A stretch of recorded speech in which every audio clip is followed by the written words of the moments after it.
We have audio live, and we are webcams. We are live! Hi, everybody.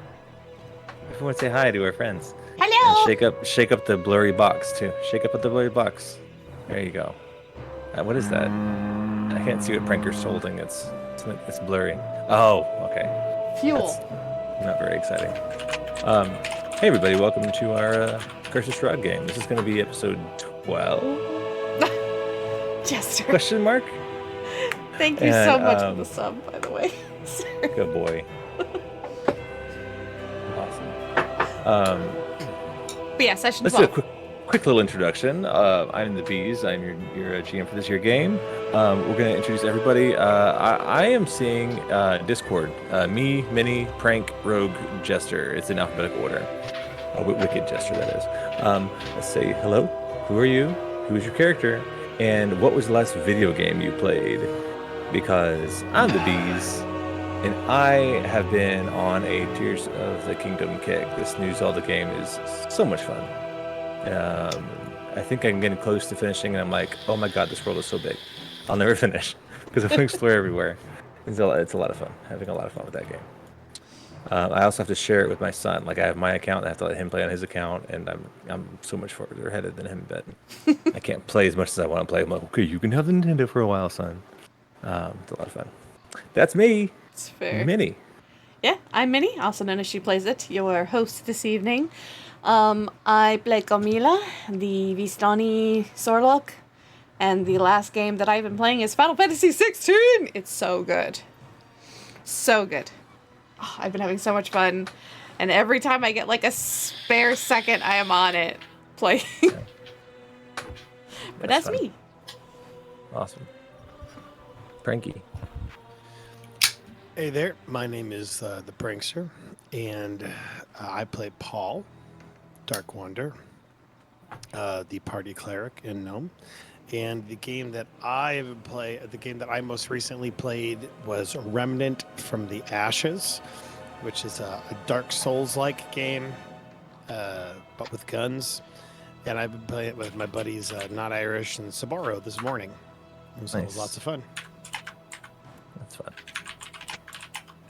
Rogue. Muted Rogue. Nice. Hey, nice. I'm Rogue.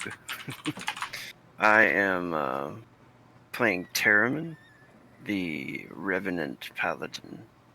And last game I played was Diablo with my wife. Diablo 3. Oh, is the new one? Is the new one out yet? I keep seeing all these ads for it. The new one is out, and we have to beat the third one before we get the new one. So Fair. we've committed. That's fair. Yeah. That's cool. And Jester, he never plays video games. Oh yeah, never constantly on Conan Exiles doing RP. Never. That doesn't sound like me. I'm Jester. I'll be playing Zash, the group idiot who likes to get struck by lightning and eat every bit of meat he can find. Awesome. He's a little bit of a wild animal, I guess you could just say. You just take the hits for the party, that's all. Yeah, he's just doing his job. Yeah, exactly what he should be doing. And yeah, as I said, Conan Exiles, but Beez missed a beautiful opportunity to ask everybody what they did for 4th. So I did. Good point. Moving on. That's okay. That was yesterday. All right, real quick, what did you do? I'll start. I didn't do anything. We didn't work, but we didn't do anything. We wondered if those were gunshots or fireworks all day. That's what we did. Probably both. Fireworks. That's a game we play in Texas all the time. Mm-hmm. Yeah. Only the fireworks are against the law. Oh, yeah, dude, that was great with us. We were watching the fireworks and eating hamburgers and watching the police helicopters fly around our town, like, trying to pinpoint where all the fireworks are coming from, because, like, we're up on a hill, so we could see the whole town where we are. So we got fireworks and a show. Yet, my state, you can have 3.5-inch mortar shells. Oh, wow. Yeah. But no fireworks? Oh, no. The big-ass 3.5-inch mortar shell fireworks. My family set off probably around $3,000 worth of fireworks out at our family campground. That's awesome. That was this year? Yeah, one firework that we set off was $450, and it was 220 shots. It's no wonder you wanted to talk about the 4th. Yeah. I gotta talk about this. That's awesome, $450 firework. That is crazy. I have to tell everyone. I don't know. That's awesome. That is pretty wild. You also want to share the 4th story? I had like a $12 pack of fireworks that I launched with my family, and we watched everybody else like launch their way cooler fireworks around the neighborhood. Like, yep, I'm glad I spent $12. Yeah, the sad thing though is my cousin that brought this $450 firework told his wife it was only $250. Oh, Like boy. that's acceptable? You only spent $250 on fireworks. I'm glad She's you're like, being well, financially like responsible. As Just long a as it was small only white lie. 250, honey. That's awesome. Awesome. He is, though. All right. He supports the channel. That's financially responsible to me. Oh, I didn't buy any of the fireworks. Everyone else did. Oh, Nice. see, Yes. even more, even better. Yes, for sure. Awesome. All right, let's move on to a little recap, shall we? Yes. Previously on Curse of Strahd, our heroes lost the horses to their wagon. So they needed to return the wagon to Diego, one of the Vistani in the camp just outside of Vallaki. When they arrived there, they found that Diego was actually being beaten, whipped by a man named Luvash, who was upset that Diego had lost his daughter, whose name is Arabelle. Through a little role play, Pall and Zash intimidate these brutish men into releasing Diego, and they also offer to assist in the search of the missing Vistana child. They also notice that, at least compared to how harshly she treats most others who are unkind, they notice that Camila was just unusually respectful to the Vistani leaders. Terramyn, seeing dusk elves living among the Vistani, he has flashbacks of being rejected by the elves centuries ago. Casimir, the leader of the dusk elves, shares that Strahd had all the dusk elf women killed, essentially condemning their men to a long and dragged out genocide. Heading back to Vallaki, looking for this child, Irina and the party also stop a mob from attacking the Vokter boys, who were ham-fistedly trying to run the village in Irina's absence. Terramyn detects an undead female in the crowd, who seems to have successfully cast a charm spell on Irina before the mysterious figure disappears into a flying mist to avoid any confrontation. Irina wishes to go home to the mansion and rest, but the party desires to watch over her to ensure her safety. They're also on the tracks of this missing child. Zash tracks the scent of Arabelle to a small hole in the fence to the south of town.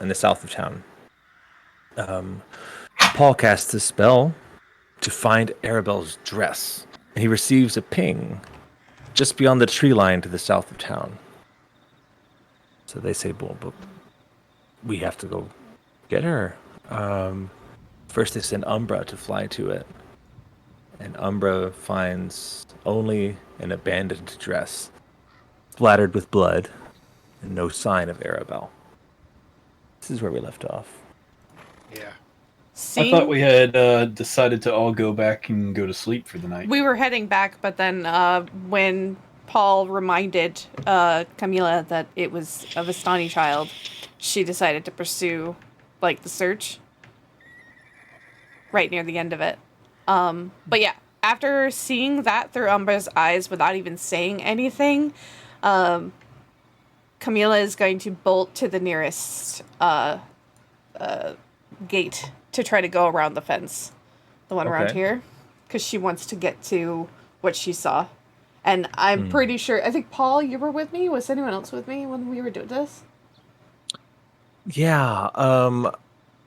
I want to say that Umbra Irina was as with Irina was with the guards, and you guys had left. If we're still on the map here, if y'all can see where I'm pinging, you had left this town hall, their town square where everyone was meeting, and going down this road to the south here, and you went down to the gate to check it out.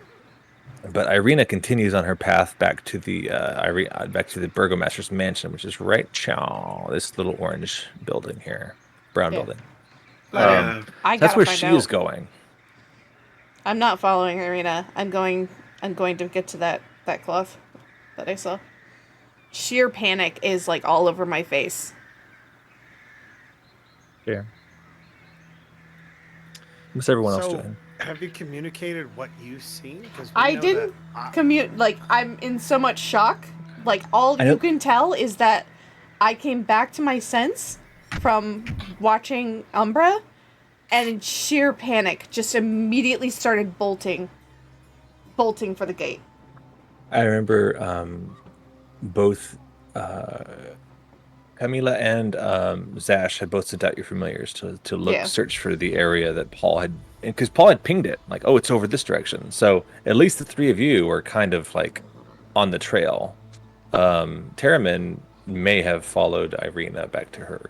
Yeah, I was gonna say, Terramyn was too worried about his oath, and the vampire that he had run into in the street, who definitely seemed interested, and he's pretty sure he was aware of the charm that she had pulled off on Irina. So Yeah. he's Yeah. going after her. Yeah, I think is Less concerned with the what child he's- than you are with Irina yeah. at this he's very moment. definitely torn between the two, and but he thinks that that Irina is like in imminent danger. I don't know how well he was able to convey that to everybody else though before they were split. So, Yeah. however you guys want to do that, Yeah. like maybe he was trying to tell them like the truth, like no, she's charmed. There's a vampire after her, but he didn't get that out. I think that was the gist. Was the whole party was like, oh yeah, we got to watch her tonight. But then, again, on the way back, you're walking with her, like, let's at least go check it out, the hole in the fence, to get a sense, because Paul kept insisting, like, at least getting that sense of which direction she went. But then you had this moment. I remember. I would say This that moment of you can definitely she's tell close. whatever Camila saw, it was not good.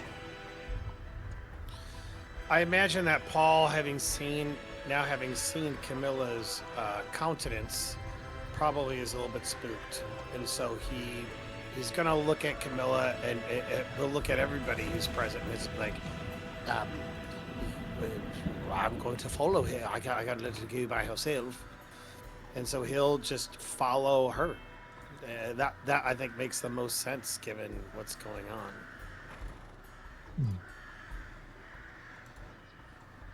Okay. Jester, you're muted, buddy.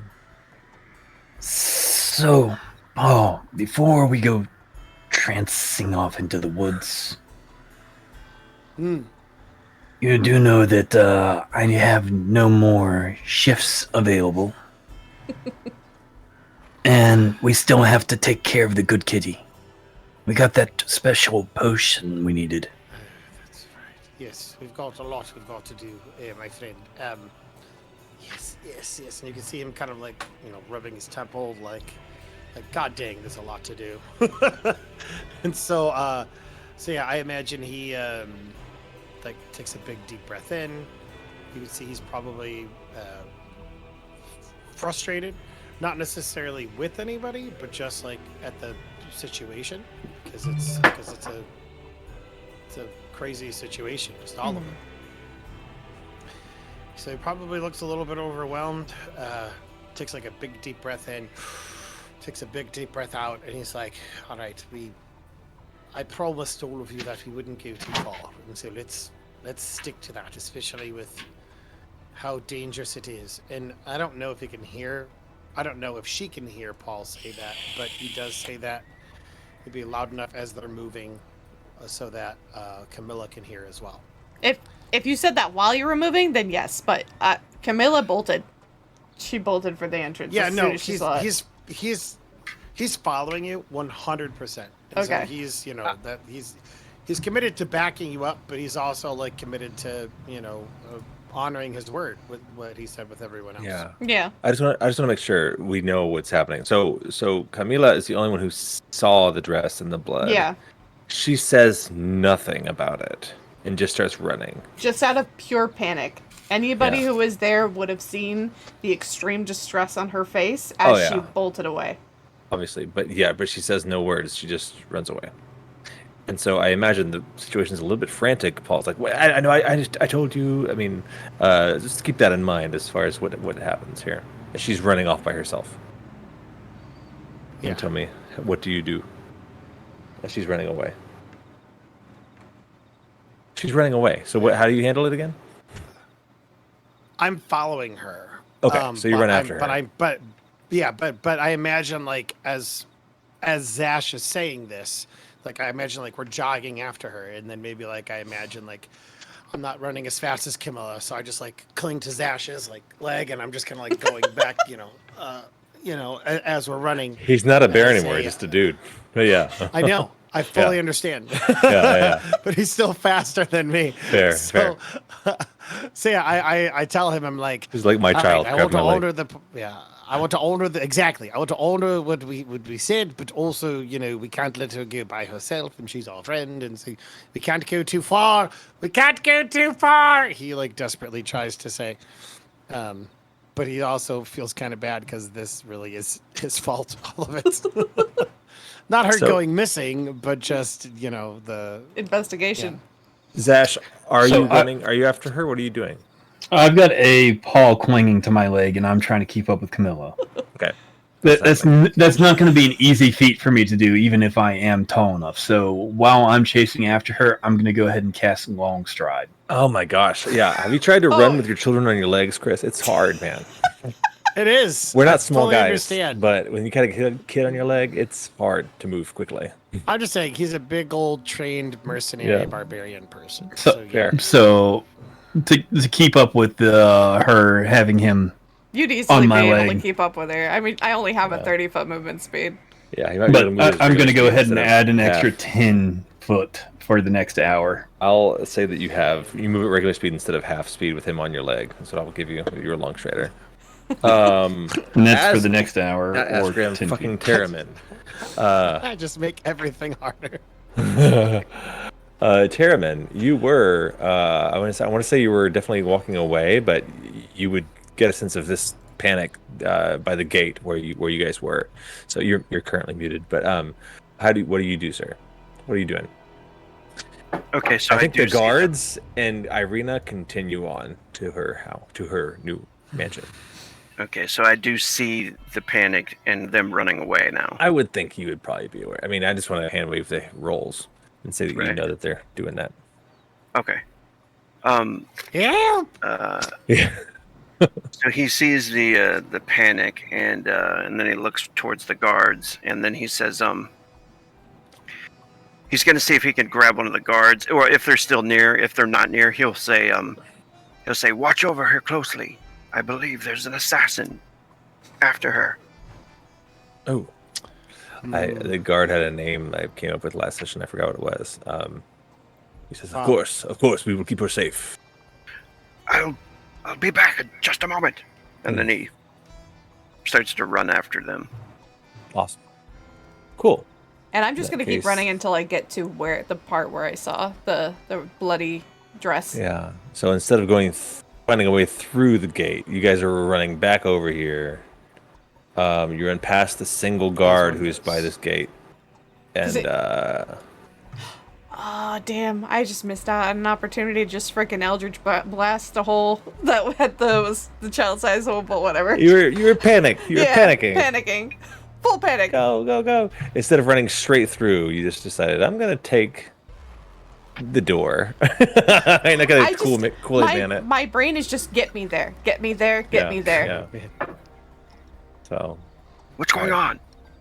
so yeah, y'all might not know. You might think she's heading back to the friggin' Vistani camp at this point, heading back kind of that direction until she takes a turn.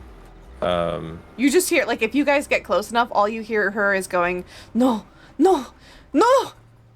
So, let's say that at this, while all this happening, you guys are all kind of running together, trying to keep up with her. She's freaking out. Paul holding on to Zash's scaly leg. We have what is your name again? Not your name, but your no, the Umbra. We also have Umbra investigating the area too. Umbra's helping to lead me there. I don't know if you are like taking a moment. We run, stop and look because you were like Umbra's eyes, your eyes go white. Yeah, to kind of keep running some more. Yeah. But Umbra is there, so Umbra can kind of help. Let me have a tiny little Umbra here, down here to help. Oh, it's so cute. Or giant Umbra, that's fine too. Giant owl, shadow owl. Right, Umbra's down here. So you have a destination in hand. Yeah. Okay. Like I said, that's my main focus until I get there. Any other role playing as you're running after this crazy person? What's going on? Terramyn shouts that up to Zash, and I do not have a. Come on, Paul. I do not seem to know what's going on. I'm not very fast. I need your help. I think he moves. We can't lose Camila. Keep going. Hurry. 5 feet per movement faster, holding onto your leg with a spell than he would on his own. Just slightly faster. It's 100. All right. She burns a spell slot to move just 5 feet faster for both of you guys. While we're running, Zash picks him up like the back of his shirt and tosses him over his shoulder. He's not a bear. That's funny. You might be able to move a little faster that way. Yeah. Yeah. Because long stride is extra 10 foot. Can I be like on his shoulders like a kid? Yeah, I guess that works. Sitting on his shoulder. It's a little easier than the asymmetrical, like one leg, like. It's really hard to do that. This is much more comfortable. Thank you, Zash. I appreciate it. I swear. But You I'm owe pulling me out meat. his forehead like You a owe me kid. meat. Every now and then my hands like slip over his eyes. That's just like my kid. That's perfect. Yeah, exactly. I thought I was the chaos gremlin here. I might get rid of That's some what of you these. mean. But I don't know what's going on. We're just chasing after her. Yeah, no, I think she saw something with Umbra. I don't know. She really didn't say. She hasn't been really forthcoming with the details, but I think we just need to follow her. Bartram, I couldn't see anything with Bartram. Of course, he can't see in the dark. He was too distracted with Umbra's pretty feathers. We are not shipping I that. knew it. I knew it. He says aloud, God dang it. So, okay, that was not Camila talking, because Camila is just going the whole time. Just like, Yeah, oh, no. That was, yeah, she's just freaking out. All right. I think that at least I think Terramyn might be just a little bit behind with Paul on shoulders, on Zash's shoulders, and with you just hauling ass, having a head start. But so I imagine the marching order again is going to be Camila in front, Paul and Zash right, essentially next to her, and Terramyn is kind of falling behind, maybe 10 feet behind everyone else. You stumble upon, it's not even a clearing. It's just a spot in the woods where you have a dress. Of course, It's not far at all from the clearing, but you are in the woods, just off the main clearing where the road is. I'll run up to it, and since I'm a little ahead of them, I stop for a second to catch my breath, turn to face them, and in a cast message, here. I think she's here. So I hear the crack in her voice. Oh shit! Like I know exactly what's going on. Yeah. And just kind of Dinner? prepare myself for the worst. No, You are God not damn, eating a man. child. Too late. Not a Vistani child. I will attack you. There will be PvP. I kind of want to see that. I imagine like we get close enough and Paul gets quiet and he just kind of like looks down at everything and he's very quiet, just trying to kind of be there for Yeah. his friend. I mean, perception rolls aside, you guys see the dress. It is slightly ripped. Some buttons popped off. There's blood again splattered on it. But no body. But no sign of Arabelle. At least at first glance. I don't know if you guys want to do any special kind of investigating. But... She's definitely investigating around. There may be a chance. There could be a chance she's alive. Terramyn is just catching up now, I'd imagine. And, sure. Right. Just right behind, like one round later. Sure. Yeah, he runs up and he's like, "Damn it, Irina's in danger." And then he'll see everybody's face, probably looking down at the dress. I'm in too much of a panic. His face would be like, he'd go quiet, and his mouth would probably drop open. What? Yeah, she was after. And Umbra, I imagine Umbra just kind of like hopping around it and looking, but yeah, indicating there's no sign of anything else here. Help me look, please. Yes. We all need to fan out and do our best to keep an eye open for the child. Let's do our best. Paul will begin like looking around. I mean, if you want me to make a perception check, I will. But it sounds like, based on what you've been saying, that she's been kind of gone for a while.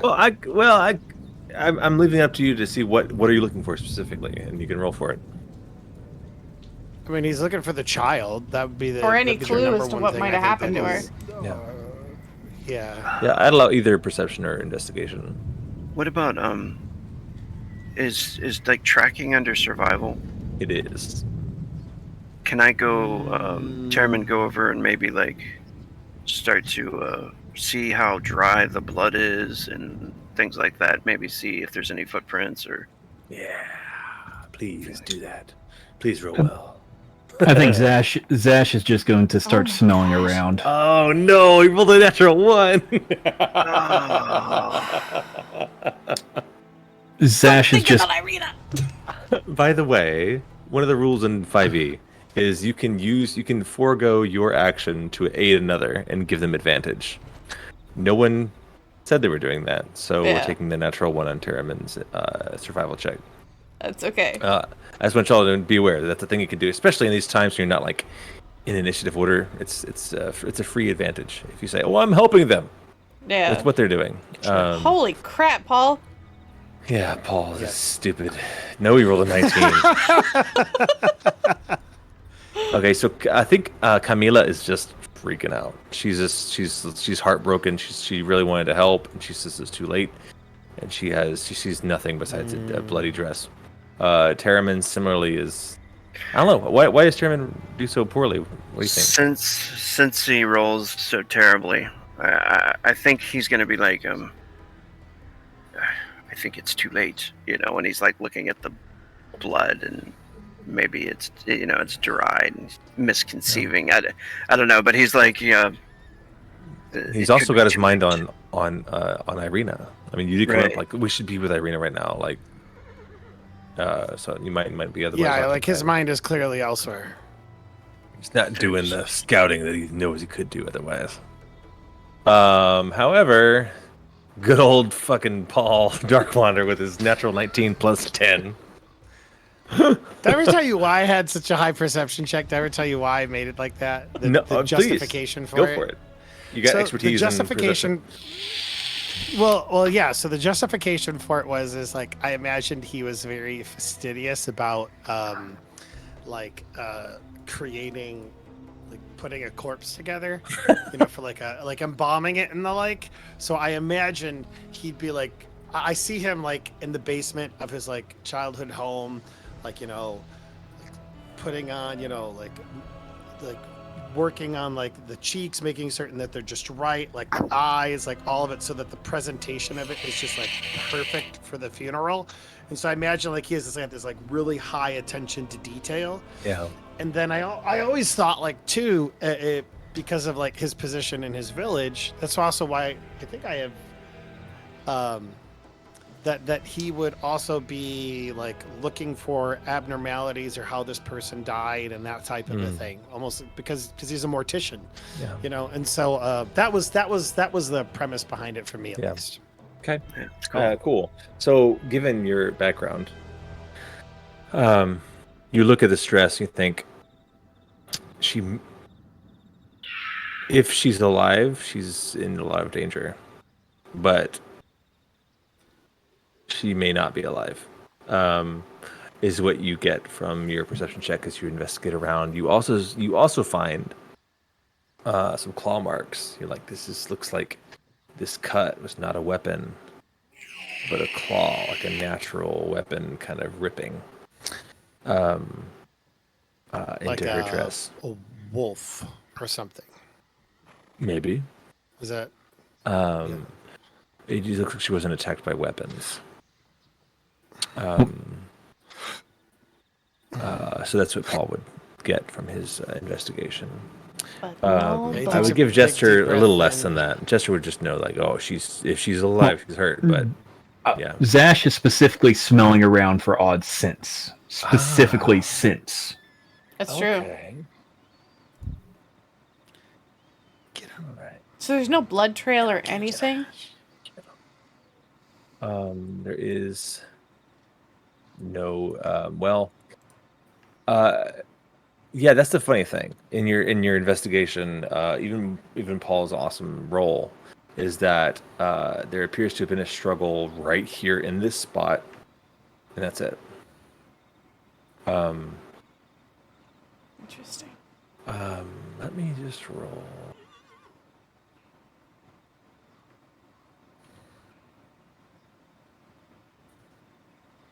I really didn't want it to be this easy for y'all. But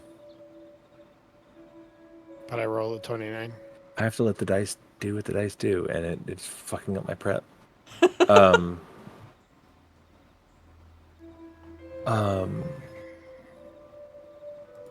Zash sniffing around, like just intently, like Zash cares about young innocent lives. Obviously, he's a monster. He's a monster. He's good. He totally didn't kill a whole family. No big deal. Maybe he wants to redeem himself, but he Who hasn't been in the position? I mean, who among us hasn't murdered a bunch of children? Yes. Who among us? Thank you. Okay, so Zash gets the faintest whiff of Night Hag in this area.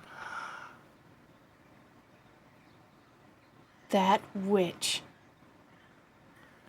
I think you meant a different word, but Yes, I did mean a different word, but I have to watch my She's thinking language of in the this kids. household. She's thinking of the kids. Does Zash recognize it as the one that got away? Camila doesn't know. I don't know that you do. I mean, I think it's a unique smell that you've only smelled around those ladies. Wow, that's racist. Those ladies, they're called hags. Deal with it. They're called Hag Americans. How dare you? Guys, I think we should go back home. She could be around here. She is not. How do you know? He pauses.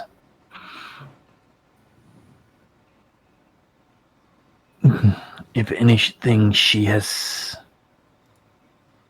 been taken and turned into pies. And he looks down at Paul. Paul will he'll relay kind of what you said. He's like, I don't know if it is a hag or whatever, but what I can tell you is that this attack may have been mortal, may have been not. It's unfortunately confusing. It's not, I don't think it's a definite that the child is dead, but I do think that if the child is not dead, then they are definitely in a heavy amount of danger. With that said, I don't know if we'll be able to track down a hag at night. We already have been able to, like, we knew its capabilities and its ability to just disappear and turn into the nether. I'm sorry, I don't know. I don't know where we'd start even looking. I mean, Zash, I don't even know if this is something you could track down. I'm not saying you can't, I just don't know. If you remember, they go into alternate things and places that we can't follow. And they can take children with them?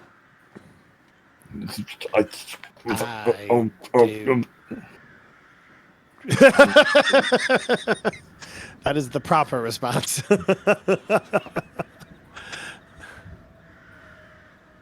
I don't know about these hags. They're capable of taking them into this other plane of existence? Can I roll a check on that to ascertain whether or not that would be possible with what we know? Even I don't know if I won't even allow the roll. You don't know. I think Sure. Esmeralda would be the best one to ask, but she's not with you currently. you is. I wouldn't even let you roll. Snap my fingers. She's not there. I don't think that's how that works. Are you sure She it shows was a up. hag? How dare you? I'm just saying, it's a child. Yeah. Really, how dare you, Esmeralda? How I'm dare pretty sure. I'm pretty sure these are wolf tracks over here. You sure it was a hag? Yes. Oh, these are probably weeks I old, maybe. don't know. Terramyn, do you have something in your eye? Can you, like, pop it out and wash it? He's like horribly still feeding off of that natural one he rolled over there, looking at tracks that are like weeks old. Yeah, I think just thinking back at like, oh, Irina could be in trouble. There could be a vampire abducting her right this moment. We wouldn't be none the wiser. Yeah, that's true. Can I roll a survival check to see if we might be able to track her? Is that possible? Because it seems like that's the next option. And whether or not I'm sorry, what do you want to do? succeed, I'd like to roll a. We don't know that she has jumped a plane. We know that she's capable of jumping a plane. Mhm. We don't know if that's what she's done. So what I would like to do is roll a survival check. I would like to assist him. attempt I'd like to roll a survival go. check Let the to aid. attempt to find the lady. Just a small sense of hope that Paul instilled when he said that we don't know if she's dead is enough for her to want to still keep looking. I really should have just said she's dead. I get it. We all make mistakes. I should have lied. No, that's me saying. That's prankster, not Paul. Terramyn does have a I good don't track know why too. I say the things I say. Dude, okay, if Prankster said survival that, check. Camila would totally set his toupee on fire. Just saying. Yeah. You ready, Mr. Bees? Yes. What are you rolling exactly? My father was Mr. Bees. Survival. Survival. To see if I can attempt to track the child, the hag. We kind of have an idea of what's going on, so my hope is, I don't know, maybe that'll push us over the top or not. I will allow a roll. Yes, sir. before I do, I want to see if there's anything I could do to help. Yeah, any other boost you got besides the aid? Can I use? That's attack and saving. I don't think No. it's not an ability check. I know. My bad. I was trying to secretly read. And Oh. I accidentally pressed. No worries. I wish I had something, but I really don't. I have no level 2 spells, even if I wanted to use one. I actually. Yeah, had- that's right. You burned up a spell slot to do the last. To see the dress, you burned up a spell slot. Is there any animals in the woods around us right now? Oh. Okay. This might help. I don't know how you'd feel about it, bees. But it'll last for an hour. I would like to cast Daylight, which is a. Oh, I don't have it prepared. Never mind. It's a level 3 spell. Oh yeah, you gotta Play play those. I would like to. Roll me a speaking to Jester. Roll a D100. To see if animals are around. 56. 56. You find a squirrel. Squirrel! All right, so Zash is going to go ahead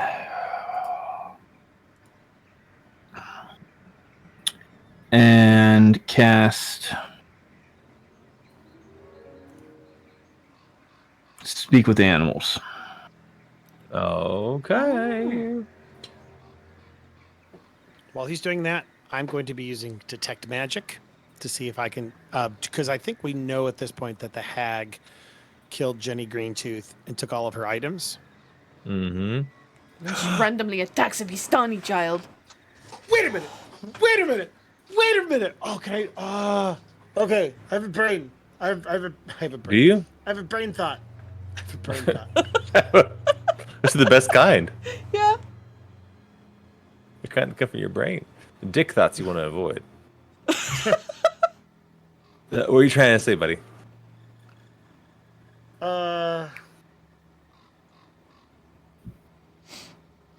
I'm trying to remember locate object. Okay, so it's a level 2 spell. Can I, even though it's a level 2 spell, can I upcast that as a level 3 spell? Is it the same as like? Right.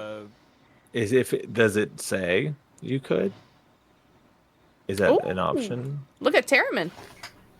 I just know that some spells you can do that with. What's Terramyn doing? Divine Sense. Ooh. I will Sweat, use baby. that now since he Sweat, baby. Get it. since Get he mentioned the hag. You're right. Because you used it to identify the undead in the town square, and you're using it again now, and you get nothing from that. Just burn that. You're like, there's nothing around you that's undead or fiend.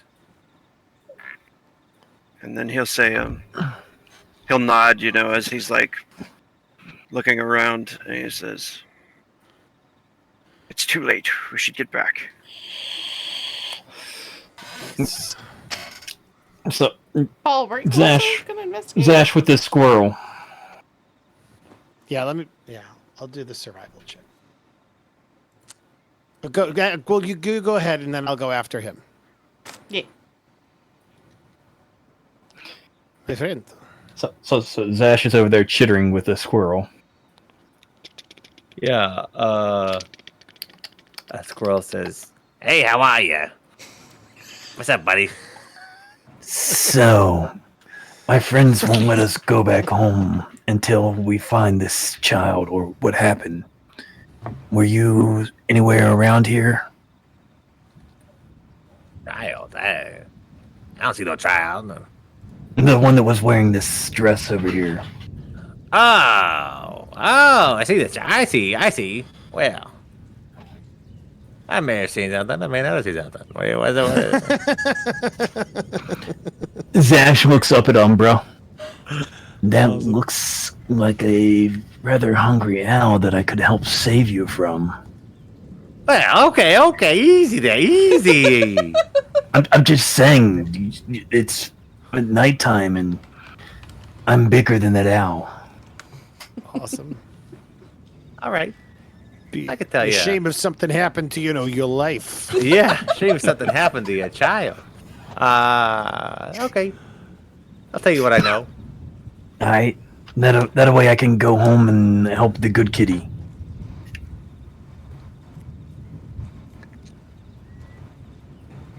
Well, the GM rolled for it, and I didn't see shit. I mean, that's squirrels that didn't run around a lot. Umbra. The You see- dice give and take it away. Umbra's head turned towards Zash. Zash looks down. I'm glad he's got my bad rolls now. I'm trying to. I mean, So, are you positive you didn't see anything? Just, I see these nuts. Hey, I'm just busting your balls. Sorry, please don't call you. Please don't kill me with your Alfred. Please don't kill me. So, I would say run, but you might want to scamper under somewhere low. Fair enough. I thought you liked my nuts joke. You can have one of these nuts. He tosses you an acorn. He is. Yeah. He's a transplant. He moved here from elsewhere. came from New York. I think he just recently had a cigarette. I was actually thinking of the little chipmunk from Enchanted. That's what I had in mind for that. Oh. Yeah. So he traces. He scurries away, scared of Umbra. Fair. No. So, I don't think we're going to find out much in the dark. Animals can't be bothered. His little thingy didn't work, and his little thingy didn't work. And we got a very sick cat at home. True.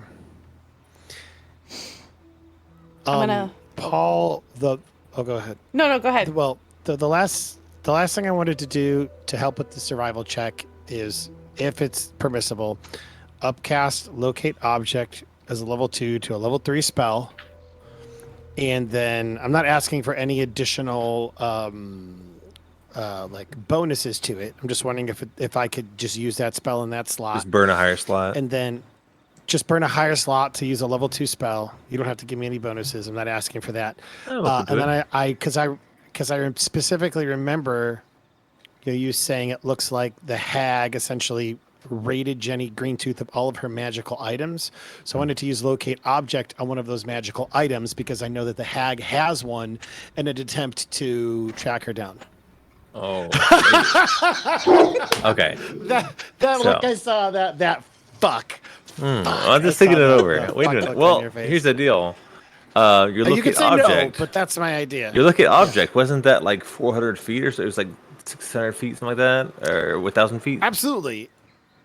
So if it's not within range, it's not within range. If it didn't, I mean, it could very well be that if it, I can at least dispel the idea that it just happened or something like that. Yeah,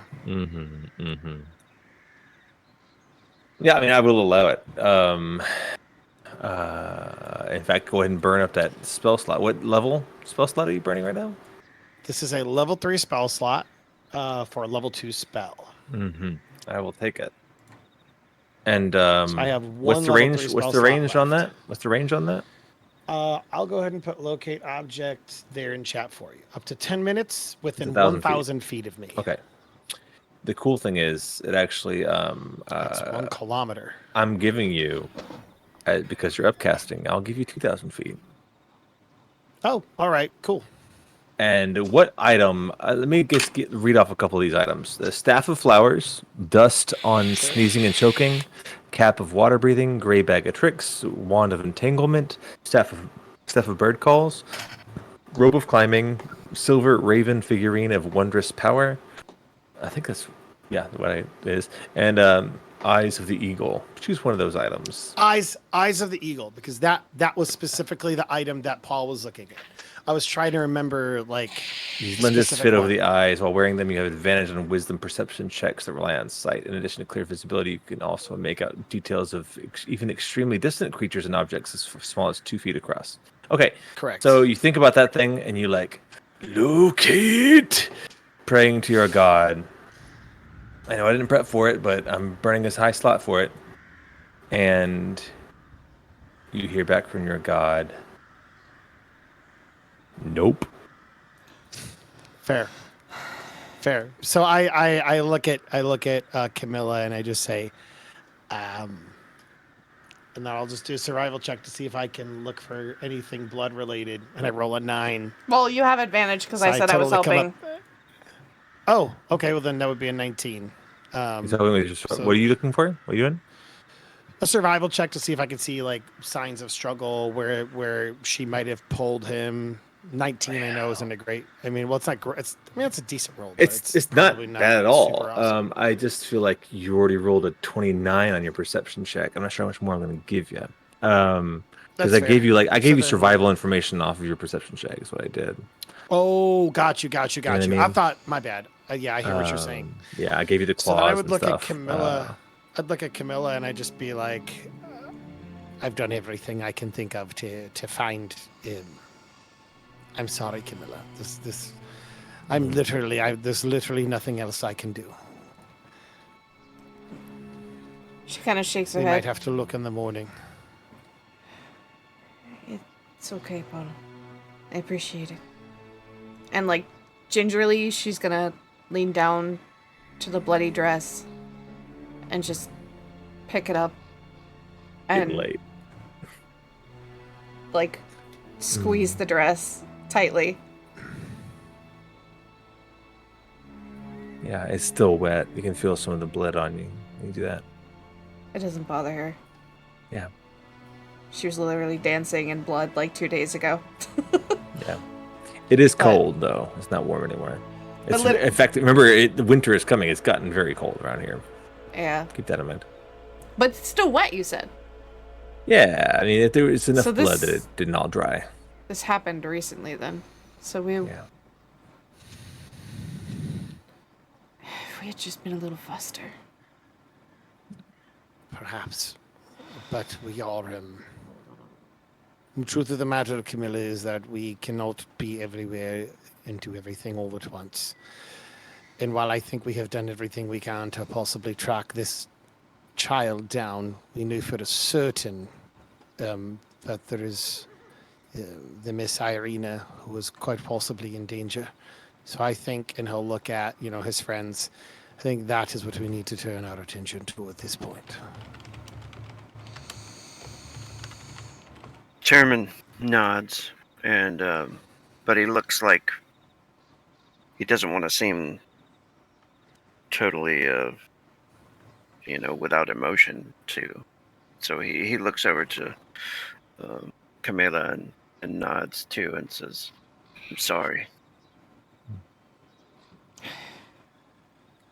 I suppose it happens. That is How's Zash the doing? Right. world that we have been forced to live in, thanks to the devil. You mean Strahd? Yes. Yes, that piece of filth. He doesn't finish it. He just turns around and starts heading back. Cool. He slowly, somberly starts walking back towards the town, looks and sees Zash, who's talking to a squirrel, and slowly clambers up Zash. Goes like, I didn't see shit. I'm sorry. Sadly. I didn't mean to leave you on. I'm sorry.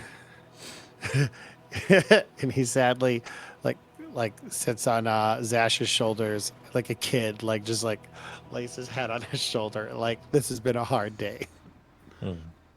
I'll linger for just a moment. Get up and slowly follow behind, carrying the dress. Okay, do you bring the dress with you? Yeah, I'm bringing the dress Okay. with me. Okay. All right. So, are we heading home now? Yes, I think we've exhausted every possibility. All right. Where's Irene at? What was that building called? The Burgomaster's mansion is this guy, right, y'all? Mm. That's what he'll say as they're kind of probably behind him now. He'll say, he looks back. I'm headed to the Burgomaster's mansion where Irene is. Does anybody have any parchment? I don't know. Let me search around in my bag. Hands it up to Paul. Oh. Hello, do you? Uh, I don't have access to. I'm sorry, I've got to pee No. so bad. Oh. Do we all want to take 5, or can I run real quick and come back? We can take Let you guys 5. role play. No, I wanna enter into a really prolonged role play. Okay, yeah, let's do that. Feel Let's free do to. that. If anyone else needs to No, pee, but it's I'll with give the you squirrel. permission. It's with the squirrel. So I need you to stay, bees. I'm gonna pee on camera. Bees, try to think Please about don't. a rushing river, a babbling brook, Look at that. a Y'all do it stream well. that Look goes. at No. He's like, oh God, no. I see blue in the chat, by the way. Hey, Blue. Okay. Man, the fact that there was no chance to save her. I tried. No, I know. I did I feel everything like I could, really. everyone. No, I know. Everyone did like everything they could. I mean, I have a good survival roll, yeah. too. And I just rolled a natural 1. I think if I actually chose, so I think she doesn't have the. If I'm doing meta, I don't think the hag has the eagle eyes or whatever. And I think, had I guessed like an actual item that she has, the bees would have maybe given it to me, which is I don't fair. know. I'm. But I tried to go off the only other item I Paul would have actually remembered that he actually looked at, and it was that. Yeah. The only thing that like gets me is that although the hags, I only fought them once. They do claw attacks too, right? Yes. If you were to compare the claw marks to the witch's claw marks, I wonder if they would have been about the same, or if this would have been like something much bigger. That might be Sounds like something. from Like, because when you were investigating, you noticed that there were claw marks in the dress. Isn't there some kind of divination type magic that could maybe we could use the dress to maybe hunt her down or something? If there is, I'm not aware of it. At least Camila's not, unless maybe we took it to Madame Ava, but that's a lot. Yeah, that's why I tried to do the whole, like, that's why I tried to do the locate object on the dress thing. But yeah, like the only other thing I could think of is, I was thinking of clairvoyance, but the text of the spell isn't really good for this particular circumstance. Yeah, and there was no body for me to, because I was gonna, if there was a body, I was gonna try to gentle repose it, but there's nothing. Literally just a bloody dress. Speaking of gentle repose, I had a question to you guys. It's been a year probably, but Jester and Prank, do you recall what you did after you discovered the dead body of the father/husband in the Voctor house? Did you just leave it there? I think we told the town about it. Yeah. Yeah, I it seems think like we did. you may have mentioned it in your speech of telling them all the things that were going on. You mentioned that she was keeping a dead body in her bed. Like a weirdo. Yeah. Okay. Just curious what you Forgot guys, to if mention you guys that did part, anything like with a it. weirdo. Is that No, weird? it was just normal. I mean, who doesn't? Who among us hasn't slaughtered a bunch of children and Who? sleeps with a dead body? Yeah, of course not. I mean, Who among us? Who Yeah. among us, really? I mean, Necrophilia. it's not gonna throw that first stone, man. Okay, just curious. All right. So, did I miss anything important, or just The only thing is, I was asking if anybody had a piece of parchment. parchment shouldn't be that hard to come by. I'll just give it Yeah. to you. What I would do then is I would write a quick letter While you're like running back to, or walking back to the Well, city, yeah, probably like walking and writing. walking, scribing. Yeah. Okay. A letter that would basically say, we found Arabelle's dress. It doesn't look good. Mm. There may be a witch nearby. I'll roll it up, give it to Umbra, and I will send it to the Vistani camp Okay. to deliver to Diego. Cool. So instead of going there, you'll send Umbra with the message. Yeah. So you can at least update them with the latest Yeah. info. Okay. Okay. So is everyone going to the Burgomaster's mansion, or are some of us going back to the coffin maker's shop? I'm going back to the coffin maker shop. Zash Anyone else? Anyone else? I know that Terramyn said he's going to the Burgomaster's house. Anyone else? I'd probably go with Zash. Okay. I would, if he's going to the coffin maker shop, I'm worried about Irina, especially with the information we have about there possibly being an assassin or someone trying to. So I will say that aloud just in case Zash didn't hear, and just say, I'm going to go and make certain Miss Irina is safe because a possible threat to her life and the magic or whatever the heck happened to her. Do you still have the potion of greater restoration on you? See. Oh, because you want to help Kitty tonight. Mm-hmm. Okay. So just keep in mind, the coffin maker shop is over here, and the Burgomaster's house is over here. So, if you're sticking together on this path, it makes sense that Zash would actually walk by the house with you guys before he continues on. So, do with it how you will, however you want to RP it. Oh, Oh. yeah. So if we're walking together, I don't have it in my inventory, but I might not have just.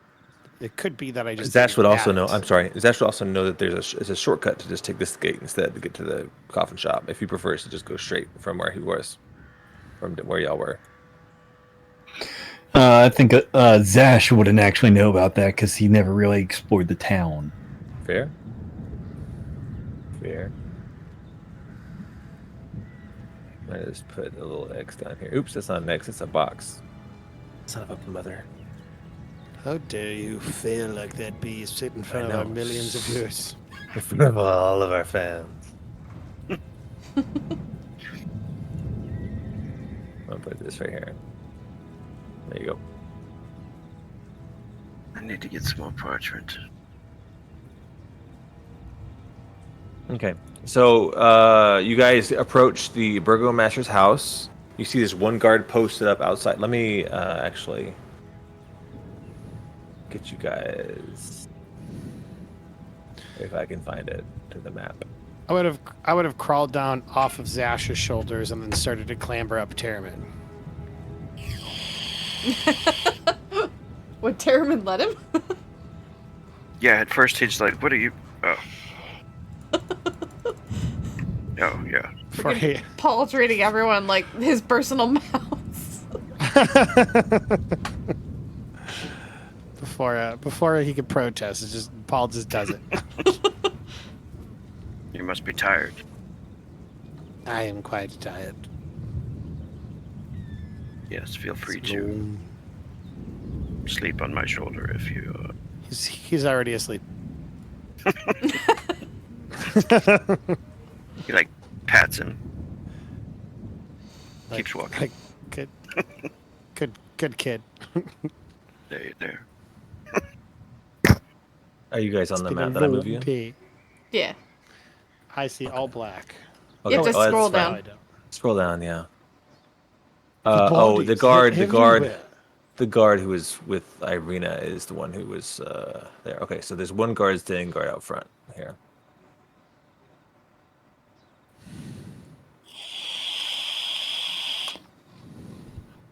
Umbra's perched on my shoulder, by the way. Oh, wait, no, Umbra got sent back. That's right. I sent him on a delivery. Bartram is perched on her shoulder. There we go. She needed a bird. Nice. Okay. So what are we doing, fam? What are all these bodies? Yeah, it was the slaughter at the burgomaster's mansion. The burgomaster, his wife, all their servants, and his dogs, and a lot of wolves, and a werewolf, and a vampire who they killed when they cleared this place out from us from an assault. I'm They're assuming not they're all not. still laying there. Yeah, I was about to say. I'm assuming they're not just laying I there. left them all on the map, but I just remember what happened here. But I got them out of the house. I know that Zash was very intentional about building graves for the dogs. Yes. But there were lots of dead bodies too. So They were the bestest of boys. I think The that best- there might be a kind of a half-assed like grave set up for the Baron and his wife. It'd probably be in the back by the gardens, actually. Oh yeah, nice. Back So chow. those kind of just represent graves. That's pretty cool. Yeah, he drew those to Pup 1, pup 2, yep. Those are the good dogs. The rest of these were wolves who were attacking the place and it killed everyone in the Yeah, house. we really tried to save those dogs. It was a And- slaughter. and the people. As we approach the guard at the front, Chairman's wearing his hood. He's also got Paul asleep on his shoulder, I guess, and he comes up and says, "How is Irene?" She seemed very tired. She's gone inside. He says, my name is Pete, by the way. Friends call me Pete. Please, call me Pete. Good eve, Pete. I am Terramyn. I am her personal guardian. Oh, well, by all means, please. He opens the door for you. How do you know that he's her personal guardian? Does he have proof? I've seen you guys. He could be Strahd in disguise. Oh shit! Look! Look! Zash, right now I've been is through a not lot. the time. I've been through a lot. I'm trying my best here. I mean, Don't listen to him. Don't listen to him. well, you can't come inside. He says to Zash. Zash looks at him and goes, "Good. I wanted to go save the good kitty anyway." Who is this kitty that you're saving? He says from the doorway. Yeah, This- probably seen. This kid who another kid brainwashed or did some magical bullshit to. Magic fuckery. Yes, magic juju. Perhaps when you're finished, will you come back here?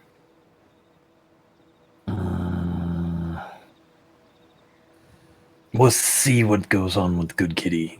We're getting her mind back, basically. If not, perhaps meet here in the morning. Yes, we could at least make that plan. And he looks over to Um, Camila. Should look over him. Are you going with Zash? I had considered it. However, the mention of... She looks at Zash for a second. Strahd The devil. And DL? makes me wonder... Because if there is any place that he would want to be, it would be where Irina is. And if there's a chance that that bastard could come here, and I have an opportunity to kill him or gouge his eyes out for leading such a horrible place for us to live, then maybe I should stay here for the night. Terramyn Paul's nods. just tired. Terramyn says, my hatred for him runs deep. It is ageless. Yes, we should stick together. Perhaps together we could find a way to make him suffer. I would like that. She's gonna look over at Bertram on her shoulder, and like, pat his pretty black feathers. You should keep an eye on your master. And kind of like guide him over to Zash, and then actually start working her way into the building. Or perhaps Bartram should stay here in case I need to contact you all. That is a good point. Like maybe if his wings start flapping like crazy, we know that Zash is in danger or something. Mm-hmm. That's fair. You can also cast spells through Bertram, so if something does happen. I cannot. Mine familiar is not the same as yours. Oh, man. Sorry. Look at totally badass. All We're right, different kinds of badass, aren't we? But I can send a message through him and use his mimicry in order to say things to you all. That could definitely work. And I'll let Bertram stay on my shoulder and go into the building. Just Awesome. take care of yourself, Zash. Please. I'll try not to eat everything in sight. And I'll just walk away. Okay. So Zash presses on back to the coffee maker shop, and the rest of the party heads into the burgomaster's mansion. Is that correct? That's correct. Okay. Quick, get yourselves in there. Get on in there. Yeah.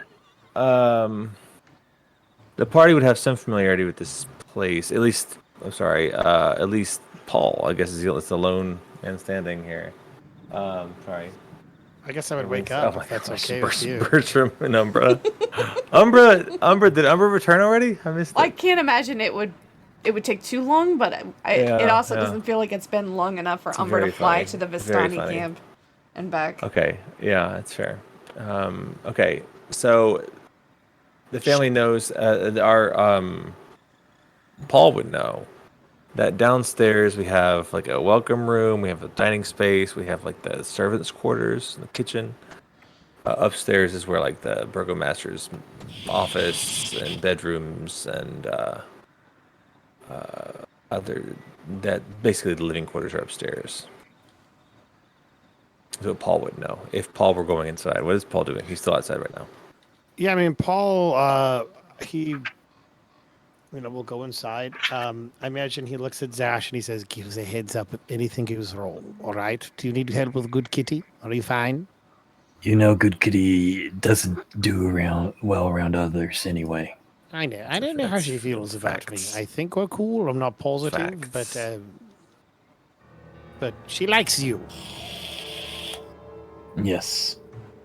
I'll see you all in the morning at least. If she, okay, I be safe for the love of God. And we could do this tomorrow. I pop my head out. You could just come sleep with us, and we'll do this tomorrow. She has waited long enough, and the caretaker, right. the groundkeeper's little kid has been caring for her. No, you're right. It absolutely needs to be done right now, putting yourself in possible mortal danger. I totally understand. Exactly. And then he'll take a 5-foot step inside. And he takes a 5-foot step outside again. Or, we could just, sleep on it. Make certain, everyone's there. Who knows what state she'll be in at night. She might even be more confused. Zash is already halfway down the road because of his long stride. He's so sad. Paul looking after her, he's like, He's his friend. Oh. Zash will be okay. Okay, I hope you. So all these bundles are not here. The artwork has all these bundles that was already used up in the previous thing. So we lit the house on fire. Pretty clean. Well, no, we didn't. I'm just kidding. I know we did. I'm just screwing with you. My favorite thing is messing with the bees. I'm just trying to mess with our players who weren't here for the first half of the campaign. That's fair. So yeah, the hallways are Yeah, you don't give a fuck. The hallway's fairly clean, empty. There are some. I think even the blood streaks have been cleaned up by now. So, but not very That's well. nice. The blood, There the was blood, blood. There was the blood. blood's been cleaned up. That's It's so nice. sort of cleaned up. Like you can still see some streaks. Like it wasn't Paul cleaned up well. remarks on that as we walk through. There was a battle. The maid, was the crazy. cook, they've all been killed. So the help in this house is no longer living. The only help in this house are the guards, and they aren't known for their cleaning. So that's it. That's The all. gods kind of suck. So anyway, what do you do, fam? What are we doing? Well, I suppose we should check in with Irina first. Okay, go Yeah, upstairs. that's step one. 100%. Make certain she's Just okay. reveal some upstairs areas. I just revealed to the north, the upper floor, the stairwell. Oh, what do we have here? Oh, okay, great. So do you see to the north of where you guys are? You Yeah. can go up the stairs to head up. Yeah. Where is her room? Great question. I am slowly revealing things. As Paul's awake. Camila is leading the charge. What's your marching order on your way up the stairs, guys? Oh, yeah. Well, I would have thought Terramyn would be coming in first. Fair.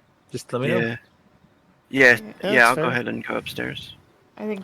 And I mean, I'm last just by think- virtue of the fact that I was looking and talking after Zash. Yeah.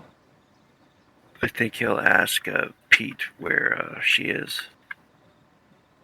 Oh, if I had to guess, I would probably say she went upstairs to go to bed.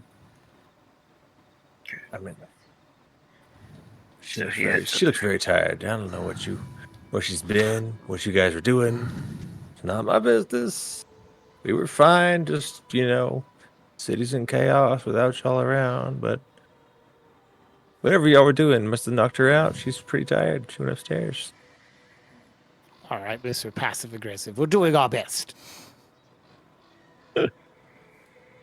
Just take a chill pill. It's blocked here, though. Oh, Okay. you have to go around the house. I just kind of dragged my Oh, token is up. there some problems? Oh, yeah, drag your token up to the top, if possible. Is it blocked by dynamic lighting issues? Yeah. Yeah, up here. Where are you? Oh, I'm in Yeah. the wrong house. Well, you're technically not. You're just in the first floor. Oh, I see now. Ah, yes. Go But- float up to the second floor.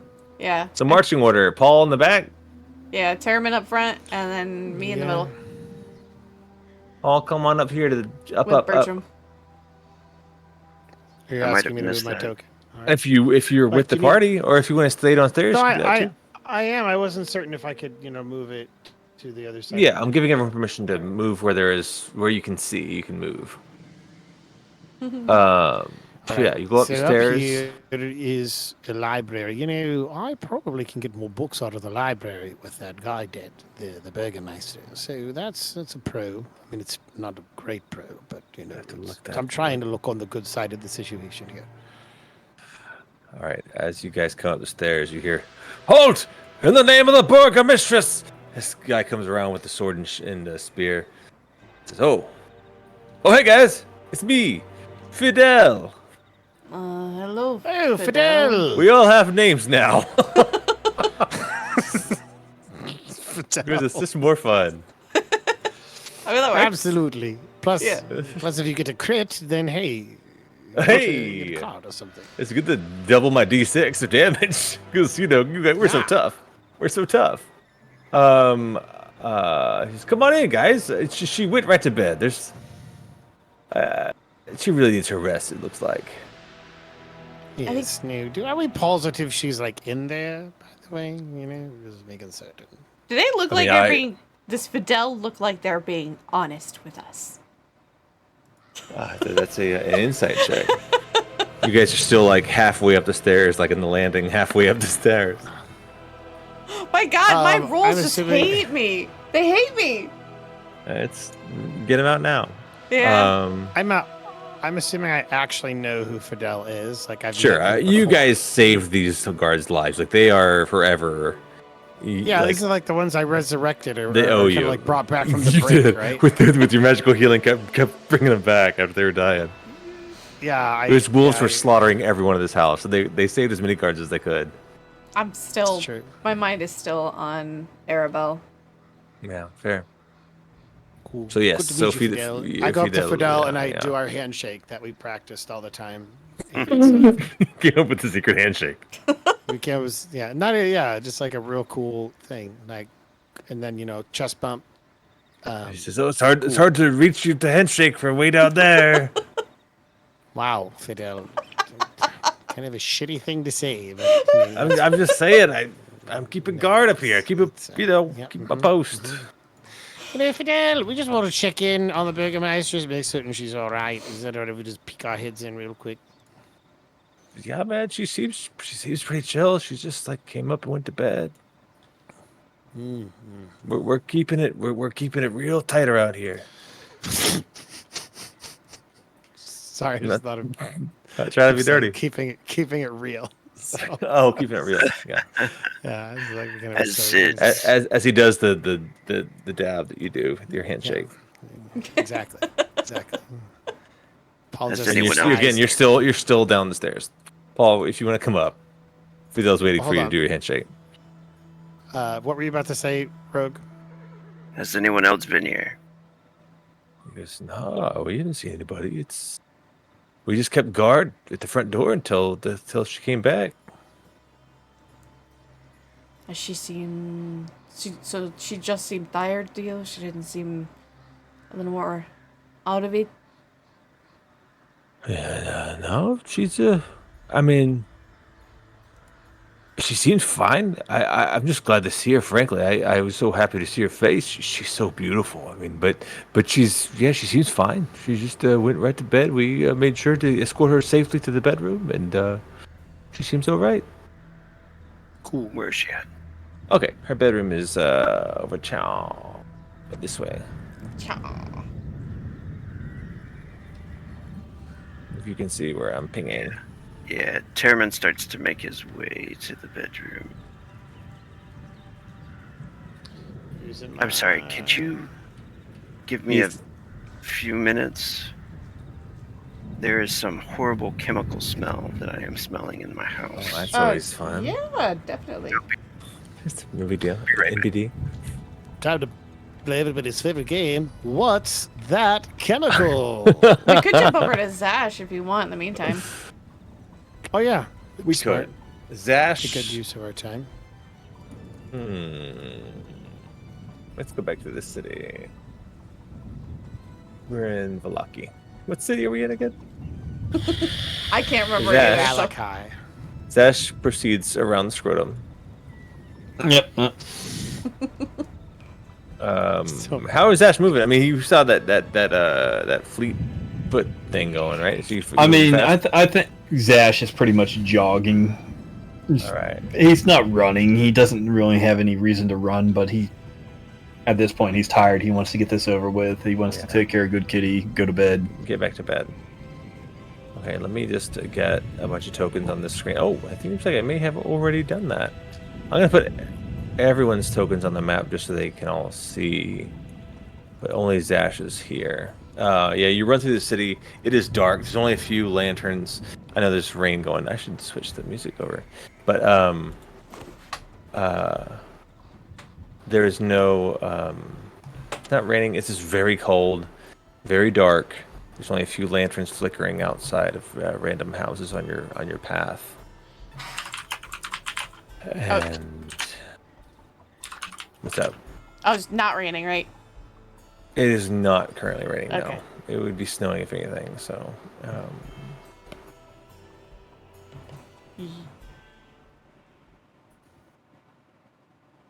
okay, great. So he makes it back to ye old what's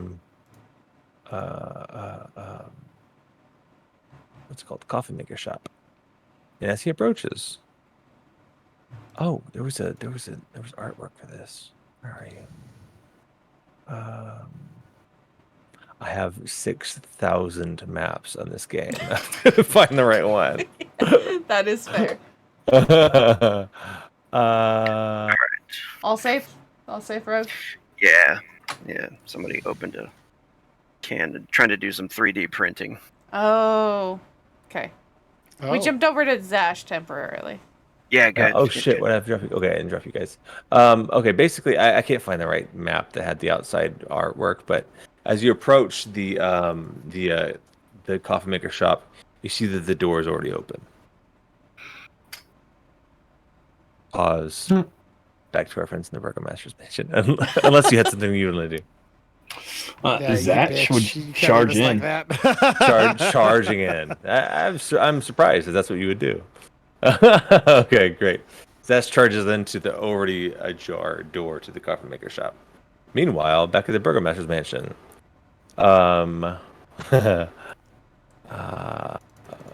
who is, I guess, Terramyn's leading the charge kind of into her room, huh?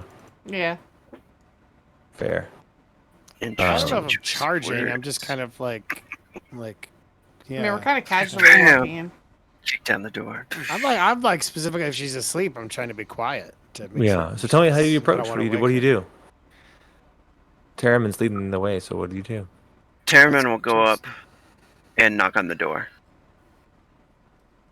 and then immediately try the door handle. As soon as you knock on the door, she says, "Who is it?" You hear a voice from behind the other side. It's Terramyn. Oh. You hear, like, there's a pause. And she goes and approaches the door and opens the door for you to come in. She says, "Yes. I'm sorry. I was afraid. I'm fine. I'm fine. I seem to be safe here. Thank you for coming to check on me. What was going on with Camila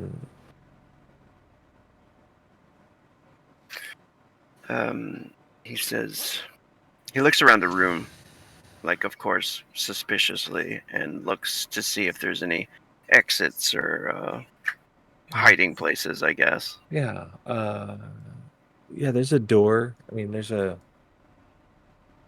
door over here, and there's a window over here. So Window.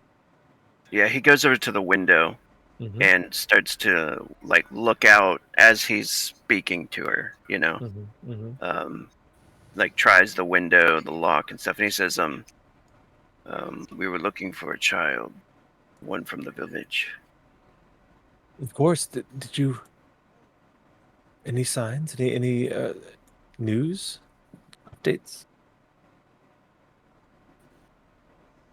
We found a dress covered in blood.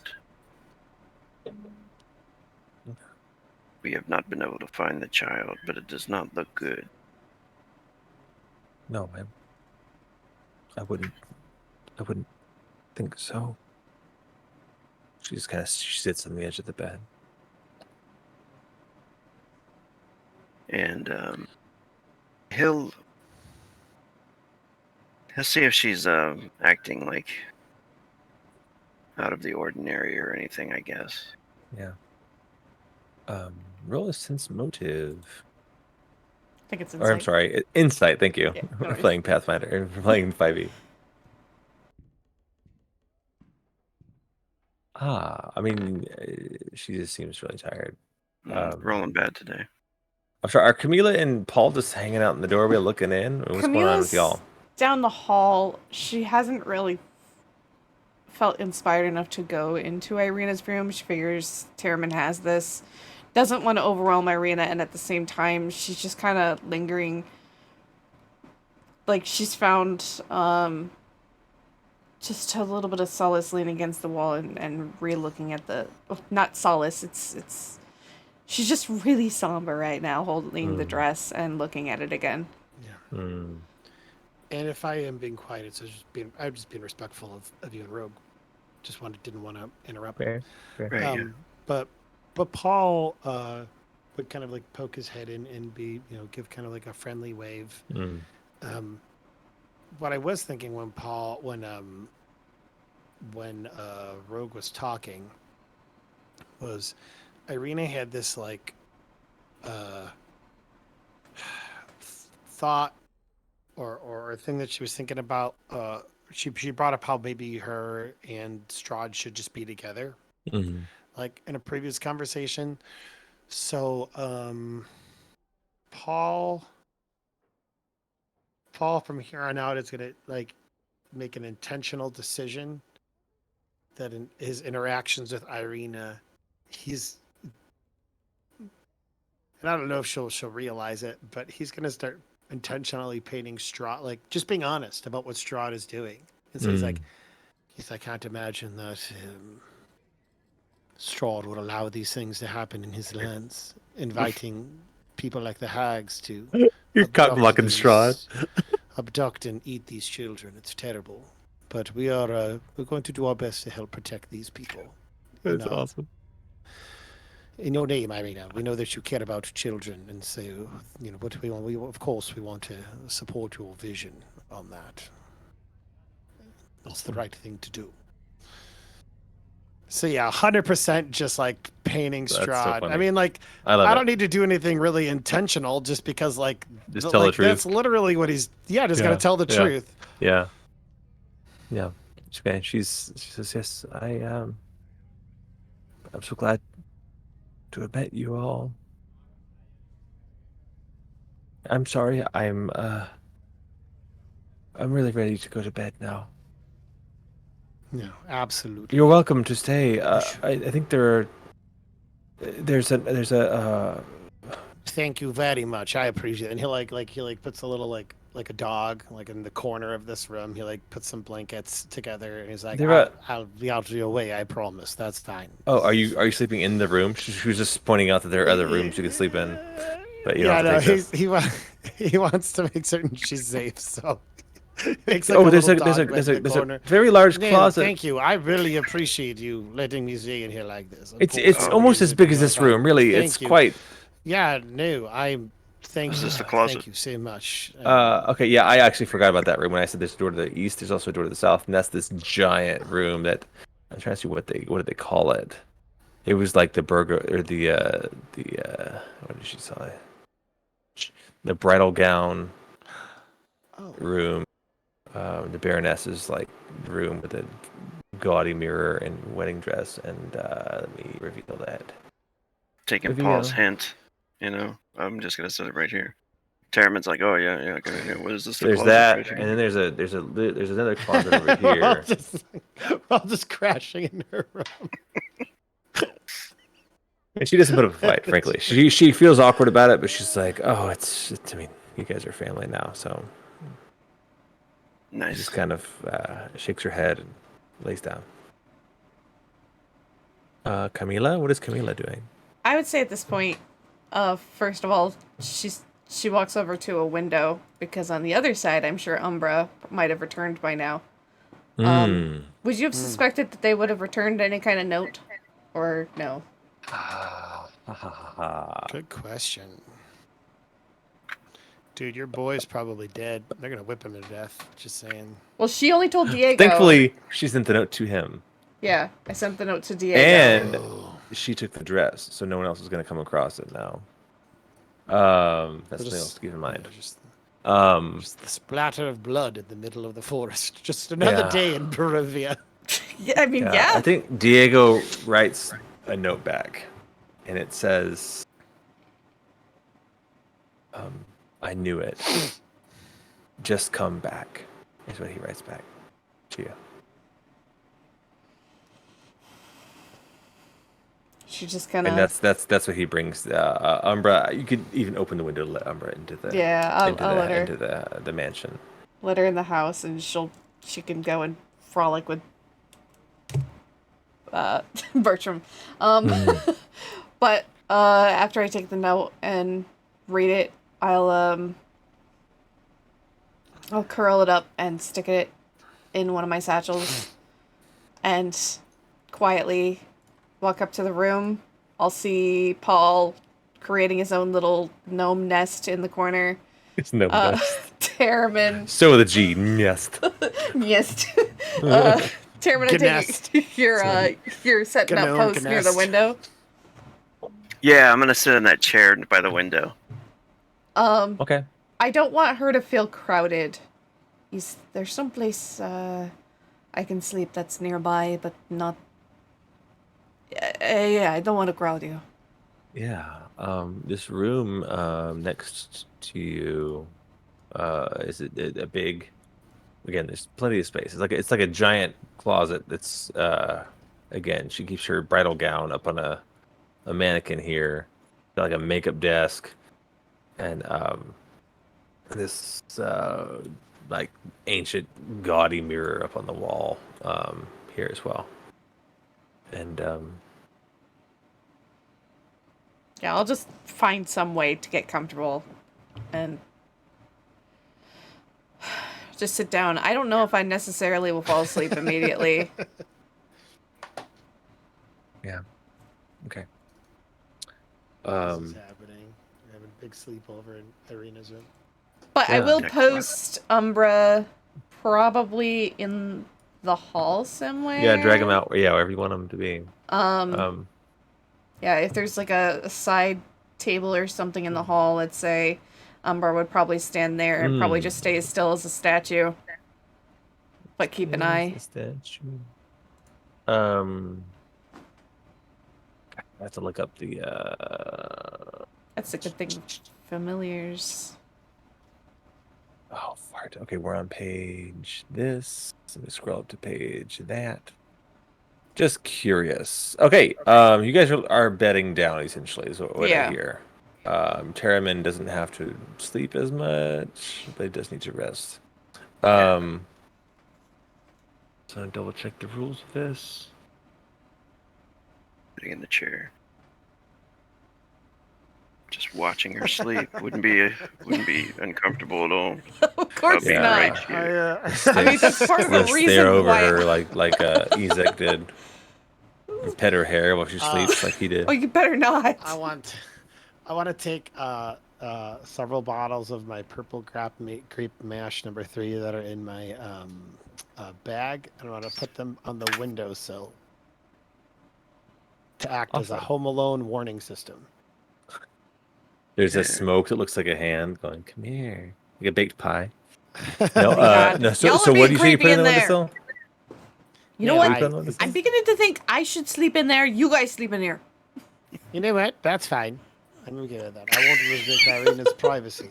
That's And right. you are what they call a chica, and I am a dude. So that makes sense. Oh.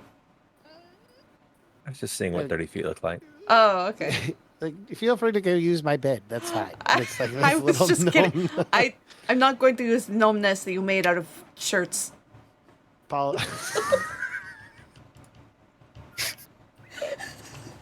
It's like a University of Barovia sweatshirt. University of Barovia. It's a yeah. Valaki Community College. That's funny. Big fan of the program. They've done a lot with the Fighting Ravens. fighting. Oh my God, they would be the Fighting Ravens. All right. Zash, Cool. So, Where would Everyone's Bertram bedding have down. posted? Because Bertram was with us. I think he's making a nest out of Paul's hair, his toupee. Okay. he's taking strands of it. Oh my God. Do I notice? Of course I notice. I'm Paul. I have a crazy high perception check. Do you want me to roll for it? I think you No, would I have don't. noticed. Wait, That's definitely so ridiculous. He's not even like bothering like pulling strands out. He's like literally like pulling up the sides of the hair and just Stop it. pecks him in the head. Look, here. Awesome. Meanwhile, He pulled. Yeah, okay. you guys are getting very comfortable, including Bertram. And Zash is back at the coffee maker shop. He sees that the door is ajar, and he rushes in. Zash, do what you will do, sir.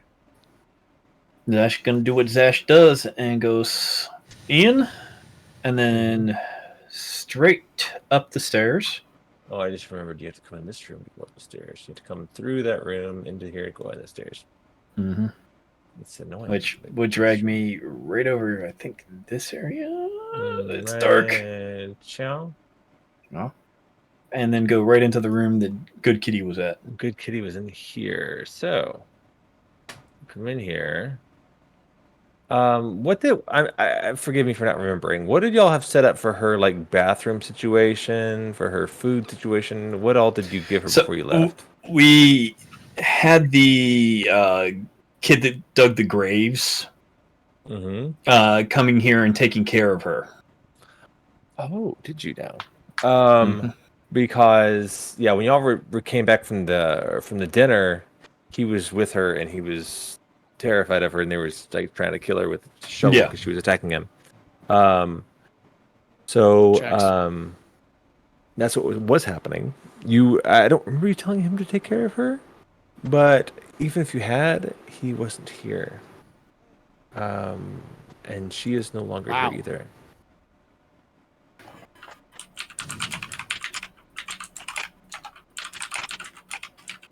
So she's not there. She's not there. Good Kitty is gone, Kitty. Zash starts freaking out and ripping up all the boards and stuff like that and looking for any indication or clue of where the hell she's at. Okay. Again, I think you may have tried to tell her to use the toilet properly, but instead she was just using like one of these crates as a box. And she was using the crate like it was a litter box. I'm gonna go check on my kiddos. I'll be right back. Sure.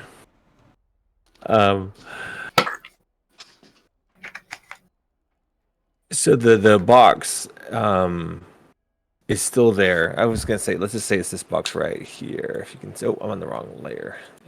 This box right here is where she had gone to the bathroom, and make it regular. Why is it? Oh, it must smell so foul in this house. Not as bad as the house where she found her. But still not pleasant. It's fine. So basically what I'm trying to say is draw right. I mean, you can perceive, or you can survival, you can do what have you. I think Zash is more of a perception type. He's looking around for indications or clues or what the hell just happened to Good Kitty. 14. Okay. This box I'm coloring brown right now has poo-poo in it. And cat pee, or human cat pee. It's hard to tell. There's nothing super fresh. You do know that it's messier than you'd like it to be. You told her to stop using the box that she can use. Let's say you guys have a little lavatory in here, but she has not been using that. She's been using the litter box in your absence. But it is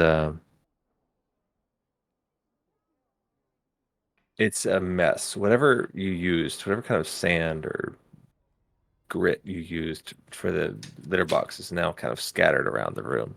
And there's little sign of perhaps there was a struggle in here, but it's hard to know. All you know is she's gone. Little Good Kitty is no sign of her.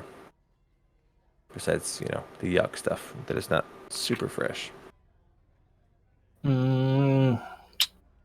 I'll make this quick, easy, and fast. Zash charges to the kid that he told to take care of the Good Kitty with a unbridled rage and hunts him down. Awesome. You find him at the orphanage where he lives. You just bang the door down, run in. You find him. He's like, I'm sorry. I fed her, and I left some food, and I don't know what else to do. I'm sorry. Where is she? I don't know, man. She was there. She was there upstairs. Where? When was the last time you were there? I fed her this morning. I left some food this morning. The That's not- door was wide open. I closed it. I closed it and I locked it with the key that Where- Vandervoot where- left me. Vanderroot. The guy who used to be the coffin maker, who's dead. Because he was a grave digger, they had a deal. Anyway, Zash is looming over him at this point with the venom starting to drip from his fangs. What- Where I'm is she? Man, I don't know. I'm so sorry. I wish I could tell you. Maybe she's missed with these other kids that have gone missing from the orphanage. I don't know. Get your ass to the coffin maker's shop and find any sign of her. I'll keep you stay on this map here. He runs back with you. He's just kind of looking around. He's like, looking at other things. I don't I know, man. trusted you. She. Now I'm thinking you might be more useful as a meal. He's. Paul's not there. I can't do anything. No, you can't. Nope. It's just. I think you guys are already asleep at this point. You guys are probably asleep. Yeah, Well, in the time that you Milvoy have to find the and orphanage and Zash dragging them back. are turning the place upside down, looking. And Milvoy's he's looking. He's mostly just really scared of Zash right now. He's looking in the cabinets. He says, I mean, she used to be so normal. I don't know. And I have exactly what she needs to be back to that in my hand. It's just opening all the caskets in this room here. Said, While he's doing that, what happened to her? He wants to know as he works. The Burgermeister's kid experimented on her. Yeah, what's the Burgermeister's good? Yeah. Like, oh, So he just keeps. And we needed a potion of some sort of higher restoration in order to get her mind back, which you were supposed to watch after her. I didn't know it was a 24/7 gig, man. I'm sorry. I brought her food. What, once a day? Do you not eat more than once a day? She was kind of a cat. Once a day, a human being. He feels really ashamed of himself. Meanwhile, she's kind of so while he's looking around, Zash again tries to find like a mouse or something that would be in the house. Once again, casting speak with animals, just to figure out what the hell like a happened. mouse or something. Yeah, mouse. Zash is going to be running on empty here soon. Zash is very low. Okay, roll me a D100 again. If it's over 50, you'll find something in the house. 55. You find a mouse. The bad news is with the 55, it's not a super helpful mouse, but try. This mouse talks more like this. Hey, man, how are you doing? So Zash picks this mouse up. It's wrong! Sylvester. Kill him! Kill him! Sylvester the mouse. Zash still has venom dripping from his fangs, pissed dear. off at Please don't kill me. I know the kid. snakes like to eat mouse, but I'm a friendly mouse, as you can see. If you can tell me where the good kitty is, or what happened here. Oh. The crazy girl. I saw the girl. She thought she was a cat. She tried to chase me. Tried to chase me around the house. Yes, and we have everything we need to make her normal. This place used to be fairly easy to get a piece of cheese, and this crazy girl made it a lot harder to just make a living around here. If you tell me what happened to her, I will get you cheese. Oh my god. Well, In that case, that changes his tune. I suddenly turned him into. It's fine. Have ourselves a deal. There was a man who came to this house. He was bald-headed, and he took that girl. A bald-headed man. Some bald-headed man came and took that girl. I don't know. She didn't seem too keen on going with him, but frankly, I was happy to see her go. All right. Zash then eats the mouse. No, Zash doesn't actually kill his own food. Oh, please don't. Zash will actually reach into his bag and grab one of his rations. And What do you mean you don't kill your own food? That's kind of hypocritical of you. You mean you let somebody else do the killing and you just eat it? Yes. I'm sorry, I don't mean to taunt you. I'm sorry, I don't mean to taunt you. Here, take this and Be run ethical along. about it. Oh, okay. in Zash's mind, would a bald head click anywhere? Gosh. What shall you roll? If any History. person that he's What was that? dealt with. What would you suggest? Oh. Any roll you want to make? Oh. Were Maybe you- history. Did you say prankster as in Paul? Because No. technically No. I am bald. Oh, Oh, you But, son of I a mean, bitch. It's been so long I mean, I didn't since do I've it. been back here. He I've would been never with be you the seen whole without his time. wig. He would never be seen without his toupee. Absolutely. He would deny. Even a rat couldn't see him without his wig. Can I just roll a wisdom? Straight up. Okay, sure. Wisdom memory check. Holy shit. You rolled a 20. wisdom save. What is your wisdom modifier? Are you proficient in 4. wisdom or is that a... I mean, Oh, it is a 4. I'm just saying you should probably take the roll at least and just use the bottom. It's 16. Is it 16? Roll. Yeah. Plus- Plus, 16 your plus modifier 4. 16 Oh. plus 20. 4. Okay. Gosh. I think that you know that there was at least one bald-headed person like in the town square.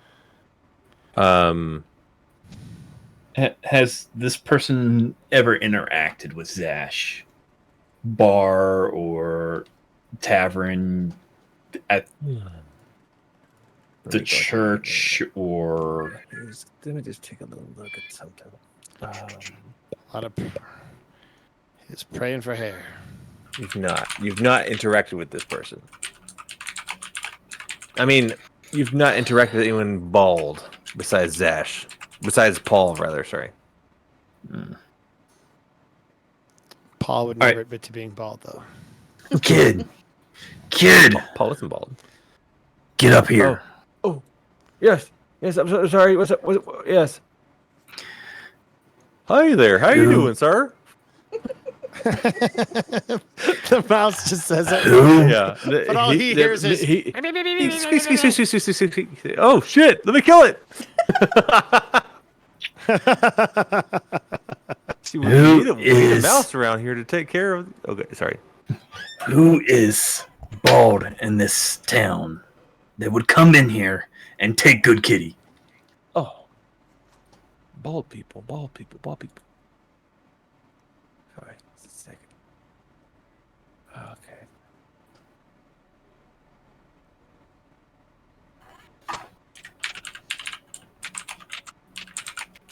Oh, bald people. I'm sorry. I gotta double check. Gotta look at this artwork again. I shouldn't say my thoughts out loud. I'm GMing. We all do it. It's okay. I will, for one, forgive you. Never. Rogues looking like I'll never forgive him. Breaking my immersion. Son of a bitch beast. Yeah. Very I'll never- aware. I'll never make a TikTok. One of your tips, motherfucker. Whatever you do, don't be like TheBeez. Tip 1: don't speak out loud. Keep your thoughts to yourselves. Okay, I'm sorry. I knew this one poor sorry son of a bitch named Bees. Yeah. Okay.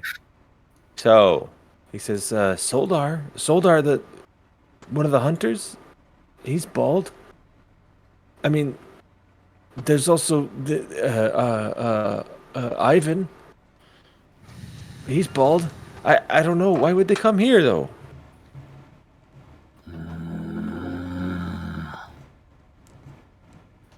I'll go to the hunter. You go to the other guy. It's good. I don't care. Oh, okay. You failed me. So go to Ivan. Ask him if he took the crazy cat girl. Right? Yes. Got it. You got it. Yes, sir. I'll go to the hunter. Okay. They press She on. took the crazy cat girl. Okay, let me just write that down real quick. Put that in writing so I don't forget it. Milivoy to Ivan. Zash to... Who last to say Yevgeny? No, it's Soldar is the one who's... Son of a bitch. There it is. It's spelled funny. To Zoldar. Okay. We'll pause that as you guys run out the door. You, Milvoy and Zash are out hunting for bald men in town. Meanwhile, the rest of the group is still back here guarding Irina. Yeah. At this point. Terramyn's looking out the window. Camila's trying to sleep but struggling. Yeah. Paul, how are you doing, buddy? I think Paul is just really tired from the day, so I imagine that. My wife. He's got like a little community college. You see Bees flipping you off? There you go. You froze. Yeah, love you guys. I froze the middle fingers. That's Yeah. fantastic. That's just nice. Yeah. Okay, there's lots of love in this I love her. place. She's the best. She's the best. She is. She's the best. Yeah, Paul's got his little Barovia Community College sweatshirt on. He's using it as a blanket on his pile of shirts, and he's probably asleep. He's got his little journal next to him, which you guys would see like sketching, like writing, just like the quill and moving alone on the parchment, and then like a page fills up, and then it like goes to another page every so often. But yeah, that's probably what's going on with Paul. Ooh, this tempts Go me. ahead. This tempts me. Because she can't sleep, I'm slowly fiddling through the pages of the Tomb of Strahd. I'm sorry. No, don't be sorry. Like Because we're going there whether you want to or not. So I'm glad that you're intentionally doing it. she can't focus. Gotta get right to the right page. We're going there whether you want to or not, but I'm glad you initiated it. Yeah, it's fun that you initiated it because I wanted to go here. Everyone but Zash, that is, because we split the party.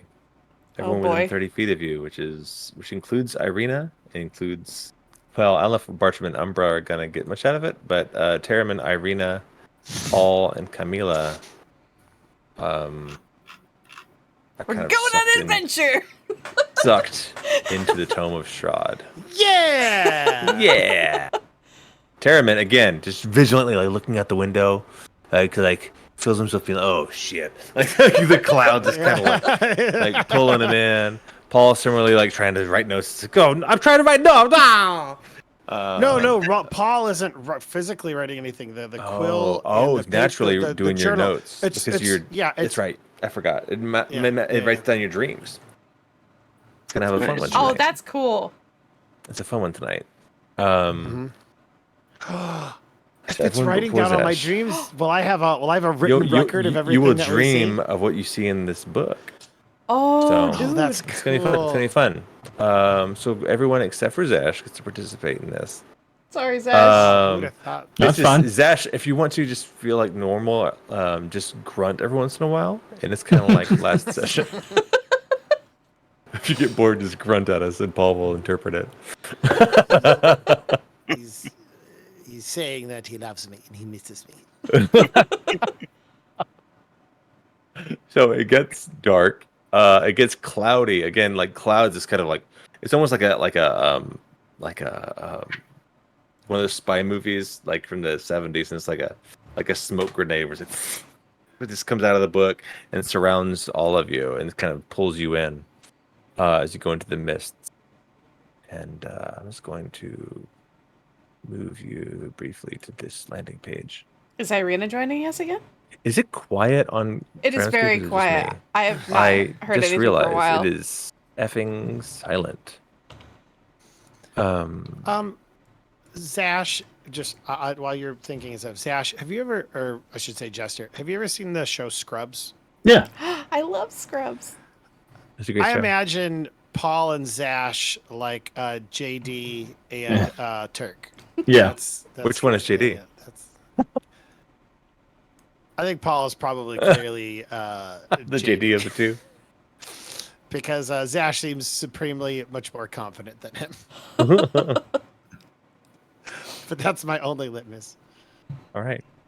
So you guys are in the mists, in the clouds, in the fog, and you again hear the familiar voice of Count Strahd. He says, and again, these are the exact words written in the tome as they become visible to Camila as she kind of goes out of it. At my advisor's behest, I called for my remaining family, long unseated from their ancient thrones, and brought them here to settle in the castle I built for them. From this plea came a younger brother of mine, nearly grown. I had never known him. The world, the clouds slowly start to reveal away from you, clearing away. You hear some voices. You hear chattering voices around you. It becomes bright again, especially compared to dreams. Wherever you were before, it's suddenly. I mean, that was pretty sweet. You did almost like a cloudy effect on your video. I know you're not on camera, but on the stream at least. But okay. And allow me to move you as I read this great flavor text. Where the friggin' are you guys? I think we're in chapter. Yes, we are. Here we are. You stand on either side of a high-back wooden throne atop a marble dais. Strahd is beside you, donning a scarlet red tunic with glimmering gold clasps and a black cape flowing over his shoulders. A hall. Let me just copy paste so you guys can read it because it's fun. A hall extends 30 feet ahead. Various guards and well-adorned nobility form an aisle. And forgive me, Rogue, I've used your Silver Knights artwork as his guards, but they aren't. So they aren't. Your knights are dead.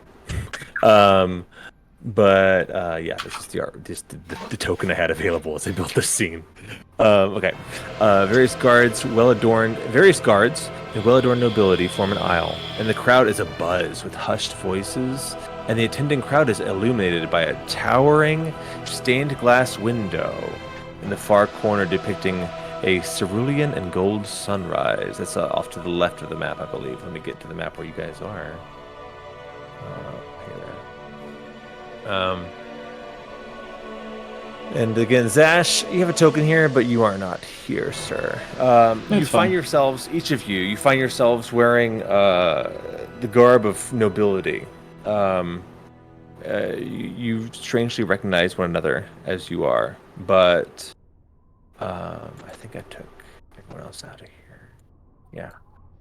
So you are someone, some noble from this time. As Strahd is sitting on the throne, the crowd is kind of murmuring. Something very exciting is happening, but you're not sure what. You're free to do what you will with where you are. Can everyone see the map? So Strahd is sitting on the throne. Yeah. He is on the throne. There's something is. They're gathered for something. Something's going to happen. They're excited about some event or something. She said they look excited. Yeah, people are all gathered. They're all babbling. Can I listen and try to catch like a sentence or two of maybe what might be going on? Sure. Go ahead and roll me a perception. Okay. That's better. Oh, nice roll. You overhear. Where are you? Okay, you overhear these two folks talking. They're like, "Oh well, his mom could be. No, his mom died. Didn't you hear? What about his father? His father's dead too. Well, who could be left? Well, he has siblings. There's other people coming too. This is what they're talking about. So this summoning, okay, I had originally misinterpreted. I had originally interpreted it as he was like literally summoning their spirits, their ghosts, like from beyond the grave to be in this castle with him. But it sounds like from what you're saying is that he has summoned like living relatives to come live in the castle, correct? Yeah. Okay. Yeah, he called for his remaining family to come and join. Let me. So I imagine. I don't know how to do this. I'm gonna roll a will save because I think that he was sleeping when this has happened. So for all intents and purposes, I think Pall. It's just in the dream. He doesn't. He's just in a dream. Yeah. Like he doesn't. He's not conscious Fair. of it. And so Fair. I think I'm gonna roll a will save or wisdom save to determine whether or not he is like cognizant of it, like lucid Fair. dreaming almost. Mm-hmm. So I don't think he is. I think he's just like part of the dream. Yeah. And He's so- just enjoying it as a dream. Yeah. Not even necessarily enjoying, but just kind of like going along with the motions like you would. And so he maybe he looks at everyone and he's like I guess that's not Paul's voice, right? It's he's like a Yeah, it would be to your friends, but for everyone else, you look like just a regular person who belongs there in this time and space. Is there any like hubbub or rhubarb or anything like that? Yeah, you get the same rhubarb I think that I gave Camila. Okay. Then I think he like steps forward and he says, "Quiet! In the name of Lord Strahd, you have been invited to this place to take part in this momentous occasion, That's awesome. not to sully or even besmirch the acts which are going on here. You will give our Lord the deference he is due." Camila looks And at he just like, You recognize it as Paul, like yeah, and I'm looking at him with disgust. Like he likes it. He's like a big guy. yeah, he's like, I imagine like he's like a head taller than everyone else. He's got his hands on his head. Yes. He's like really working his arms, like you down there. Yes. It's awesome. where's So what's Terramyn? Camila doing? Oh, she's just looking at Paul in Oh, absolute. cool. Yeah, Terramyn's on the disgust. opposite side. You are also next to this other person who's also a noble. Kind of chuckles at Paul. Is his reaction is to kind of laugh at Paul's reaction. I kill it. You could try. Also, you are also next to Dawn Master Andrel, after whom the church and orphanage is named. On the other side, we have Rahadin, the dusk elf, who's Standing still at his pretty side. close to Terramyn. Yeah. We have the other commander from Lord Strahd's army. Next to Zash. Well, Zash is not there, but next to Terramyn. I guess, yeah, it's Zash right here, and Terramyn's right next to them. Also, I want to tell Terramyn that you had recognized this. Terramyn's giving a distinct face. I'm sorry for the stream. I had to put it up there. That's so good. Terramyn, I think you might even recognize this other commander, this female commander, Alexandra Gwillem. Alex is kind of her name. Gwillem, though, you might recognize as like she is related to one of the leaders of your guild in life. So kind of like as much as you hate Rahadin here for leading this fight in this war against your people, this person is also a bit of a D-bag. yeah, she's Is it Yeah, a shock bit- to see her here? I don't. I mean, it probably would be. I mean, and you know the story between her and her brother, that she and her brother had some falling out, and that you were on opposite sides of this civil war, so to speak. And she was with Strahd, and he was with the knights who fought to defend the land. But yeah, she's right next to you. So there's that. Irina is also here. And there's guards everywhere. There's people. These are like nobles gathered all around behind the guards. They're waiting for something to happen here. But wait, who is she exactly? Do I know who? She's a commander in Strahd's army who helped kill all of your people. I mean, essentially. Oh, And one of the leaders of your people was her brother. So damn. all of the people are excited. Is Strahd also just as excited as his people? Good question. He is stone-faced. He is cold. He is not especially enthusiastic, but you never seen him otherwise. He doesn't look especially mad. He doesn't look especially warm and excited. Typical Strahd. Yeah. But does fairly, he? Is Because this... oh, sorry, go ahead. Go ahead. No, please, Minnie, finish your question. No. You I go was just ahead, saying, Minnie. from I'm ADHD and I constantly interrupt. Like I We did all. just now. I think that's 100% of us. I think. yeah, we're all guilty. But what I was getting at is, so we've seen Strahd like before the war. Yeah. This I am And assuming during the war. Yeah, and during the war, and this seems more after the war. So, from the last time we saw him, which I believe was when he was talking to Dawn Master Androl, Mm-hmm. has there been a noticeable personality shift from those times? Like, do we feel like, yeah, Yeah, I'm not sure there's been a huge shift. He seems mostly the same. There's certainly a sadness. If you are to roll an insight check, I'll go ahead and roll an insight check. Let me see what I can give you. okay. +2. I mean, yeah, you don't see much has changed. There is a sadness to him. You again, I think it might be a bit of a like reminder. You see Andrel, like, oh, he's the one who told him that his mom had died when he was expecting his mom to come visit, and now he's receiving visitors, but his mom isn't among them. That's right. Oops, let me do that. Okay. And then Paul, what were you gonna say? He doesn't know. It's trying gone. to remember. I'm sorry. It's funny. So No, you don't have to be sorry. these are thoughts that each of you are having. I guess we're checking one more time with Terramyn if there's anything.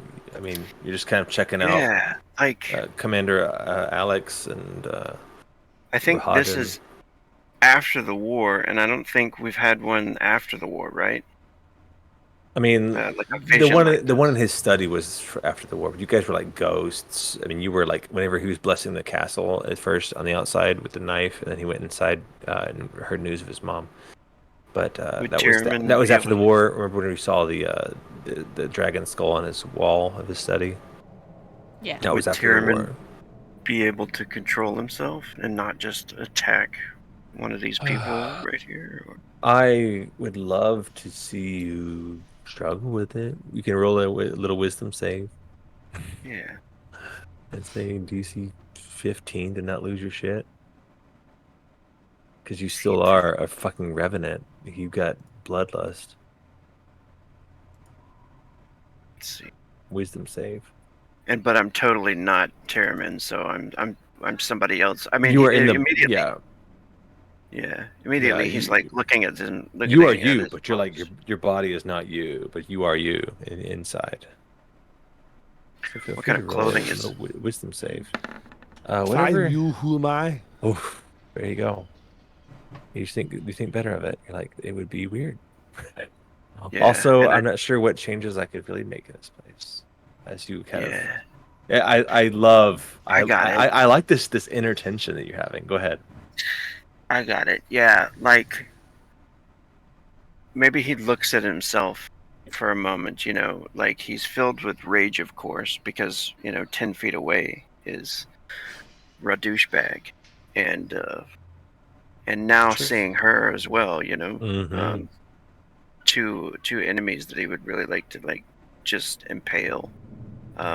He looks at his clothing and he looks at himself, and he doesn't have any weapons or something. He looks like an acolyte or something, right? Maybe a priest, or dressed like whatever he is, a highborn up here.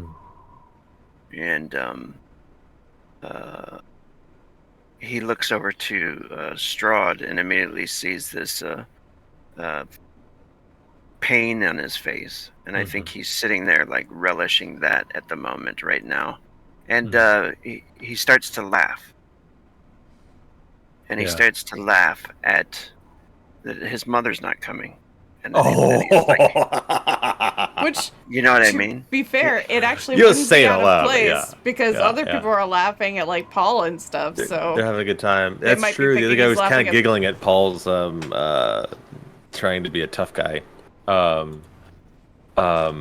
love it. And okay, so this, can y'all see names? Leo is next to Camila. I don't see that name. Okay, that one I can make visible to you. I don't see names either. Strahd's pretty obvious though. Yeah, that one's Strahd. Just say Strahd. It's not you. It's Strahd. It's right there. Okay. I'm not gonna lie. Sorry to break the tension, but this guy right here by Irina, I just keep imagining him go, yoo-hoo, big summer blowout. Yeah, nice. Yeah, I've taken tokens from my other games. There's several PCs from my other games in here, and NPCs from my other games. There's also a picture. What's funny is I started doing that for the EU crew. I've been grabbing all of my PCs from like older games or games that we're not playing anymore, and I'm going to make them, NPCs now. Yeah. Mm-hmm. There's also a picture of me in high school right here. Wow. Oh my god! Look at the zits! Look at the zits! Look at the zits on my face. Crazy, dude. You're There's a golem! Attack! Oh, that's awesome. Anyway, no, in this other game, there's teenagers, and he was one of the teenage friends of one of the PCs. Anyway, that's I made him a token. I love it. I love it so much. Anyway. Sorry. Okay, so you guys are talking. Okay, I love that Terramyn is among the kind of like rabble that Paul's like, everyone be quiet, be respectful of your lord. And Irina has kind of like worked her way into the crowd, like, what are we doing here? What is this? She's kind of giving information from the yoo-hoo big summer blowout guy and this crazy old lady. She's getting information from all these people. And Pall is like shushing everybody just in time for let's say the murmurs of the hall are quieted by the groan of heavy wooden doors parting to the north here.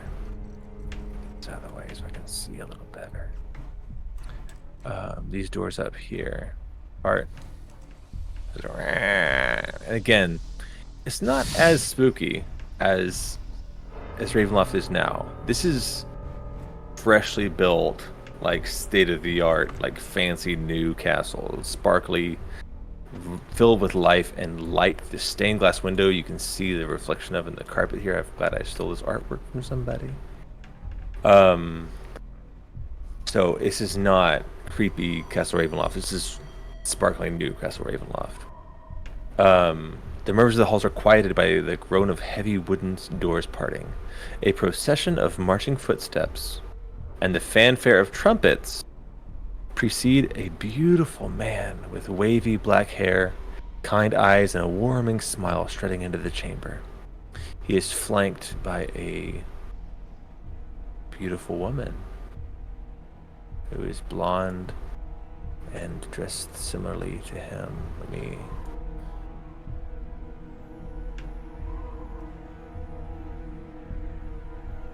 he approaches boldly, draped in the familiar robes of the Morning Lord. A gilded, radiant sword rests at his hip.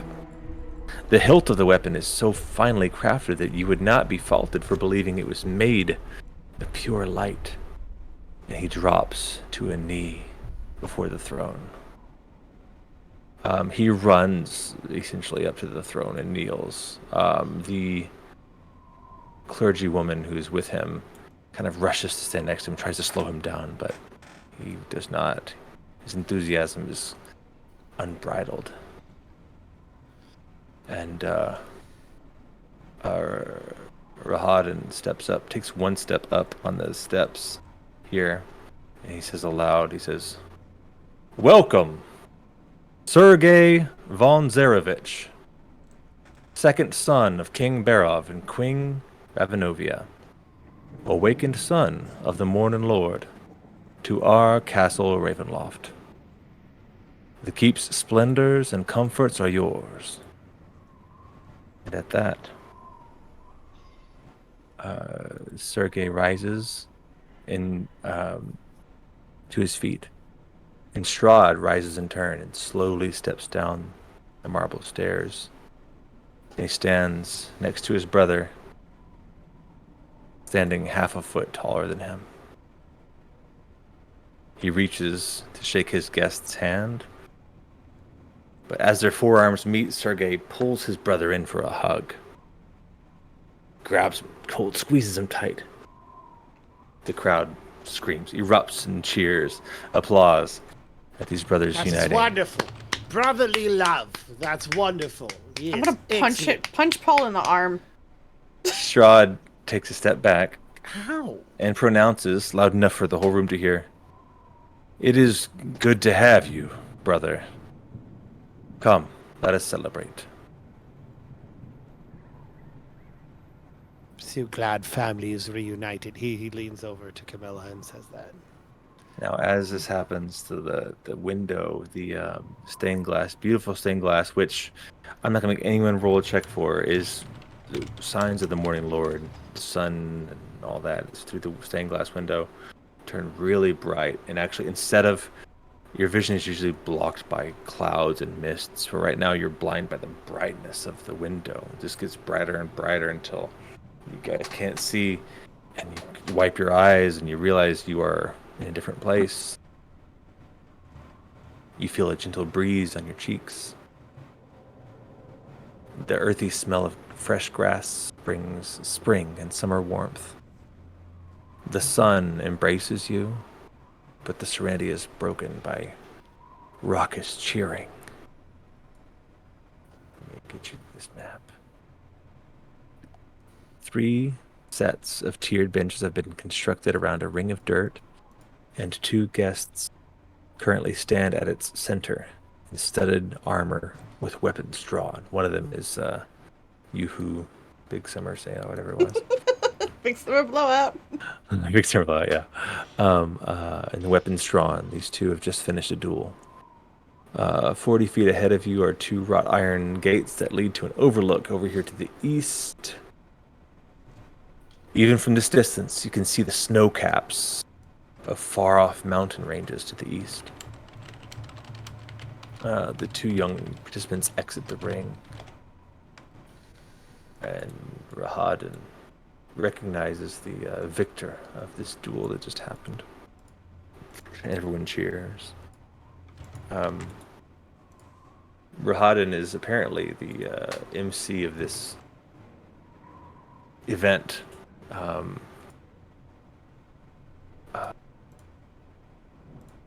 Next, Terramyn is right there next, literally, right next to Strahd. He overhears. You know what? Zash is not there. Yeah, it's just Terramyn. Terramyn and Zash. Yeah, no, Zash isn't there. So Terramyn overhears Sergey, kind of teasing his brother about like, why would you have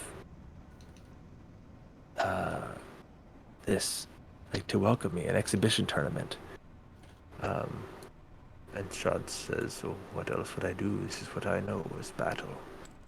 He says, "Take it as a compliment."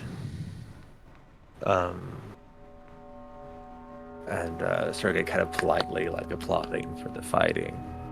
At this point in the event, you guys all realize where you are. You're outside of the castle. Castle's behind you. You are at like a lookout overlooking the mountains to your east of the castle. And Rahadin announces that a new round of fights will begin soon. The challengers may select their opponents. And you are welcome to challenge anybody around you. You can challenge Strahd, Sergey, Rahadin, Commander Aguilum, Andril, Leo. I still look at a rogue's face like, really? Anyone You I want? are welcome to challenge anyone you see. If anyone really wants to, I feel so bad for Zash, he's not here. but anyone who wants to challenge somebody may do so. I challenge Rahadin. Terramyn stands up. That's awesome. You stand up and you approach him and you realize you are just wearing like a fine, like, you have a rapier and that's all you have. You are just a nobleman who wants to fight this guy who's a frigging killer. Like a badass. Yeah, you can totally do that. And let me look up his stats real quick. Rahadin is too proud to deny a challenge. He says, of course, please. Step up. Lord, like kind of like, wah, wah, wah. You get the yeah, Lord Farden. There's some kind of name of a noble who's there who you are embodying. Kind of just imagine Pall Pall flagging down like some guy that's walking around with a big carton of like snacks. Yes. I would love some popcorn, please. That would be wonderful. Okay, feel free to just grab a what did I say? What the weapon you have? A rapier? Just go to I do have a rapier. Go to. Oh, you already have it. Great. That's the only weapon you can use. I will allow you to use your other abilities, but that's the only weapon you have. Go ahead and roll initiative. Where is Rahadin's initiative? As he pulls Holy God, I rolled a natural 20. Ah! I didn't click on his token. But yeah, I rolled a natural 20. That's so funny. It's the vicious rapier. I don't know if that matters. Oh yeah, perfect. I love it. That's fantastic. The vicious rapier is like, it does more damage and stuff, right? 26 I think initiative. Yeah, Yeah, yeah, right. and you know his dex is 22 now. You can see his modifier. Yeah.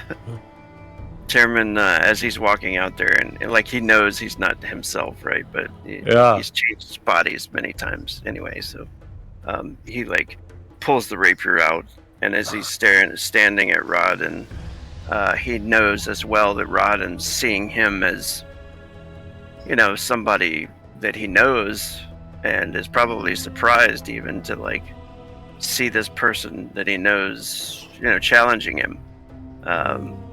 And Terramyn says, as he throws the sheath down, he pretty much figures he's not getting it back anyway.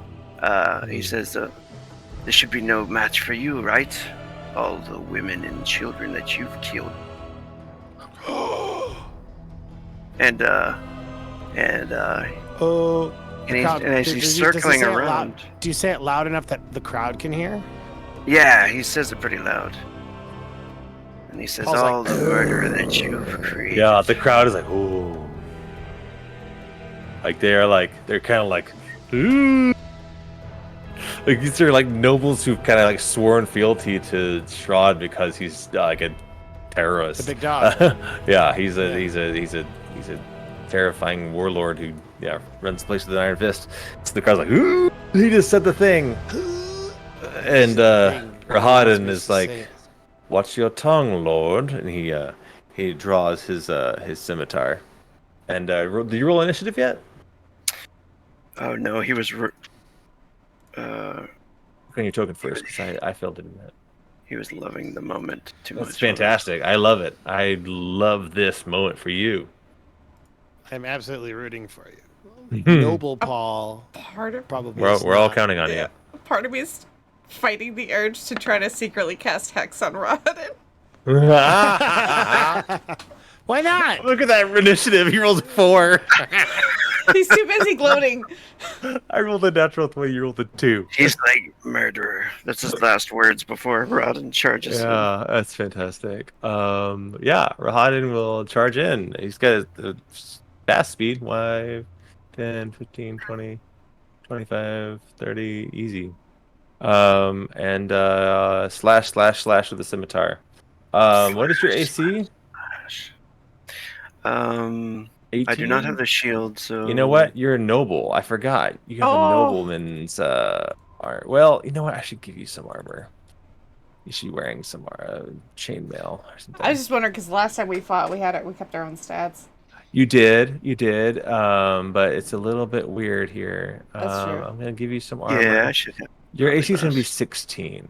You'll have some sounds chainmail on. Cool. What's your dex? My dex is... You get a dex modifier with chainmail? 15. Oh, he's too far. 2 Oh, dex, no, it's 90 feet. 15, 2. I'm not sure if you get It's your a dex with dream. chainmail. I'll give it to you anyway. Let's give you an AC of 18. So he's gonna hit you twice anyway. Slash. And that was his first.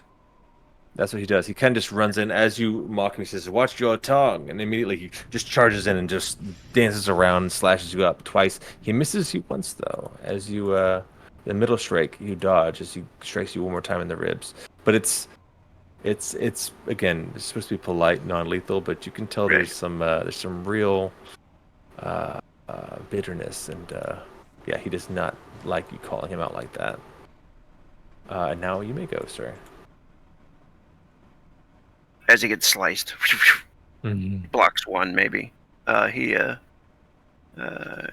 kind of circles around him. And then he says, do you see their faces? I wonder. Faces of all the people you killed. That's awesome. And he attacks twice. Awesome. Nobleman Paul, maybe hearing all of this, is like, wow, this guy is quite bold. That's a hit. Very bold. Bold. There's one hit. More. Swing, Go, Rogue, get him. Get him, Rogue. Right. And you can describe your strikes however you like. Are you being more aggressive than necessary as well? Yeah, definitely. He's as he comes in, he's like he's really aiming for the heart. You know what I mean? And as his stabs, and then he cuts across, tries to hit him in the face. But easily parries one. I love this. Here's what he does next. He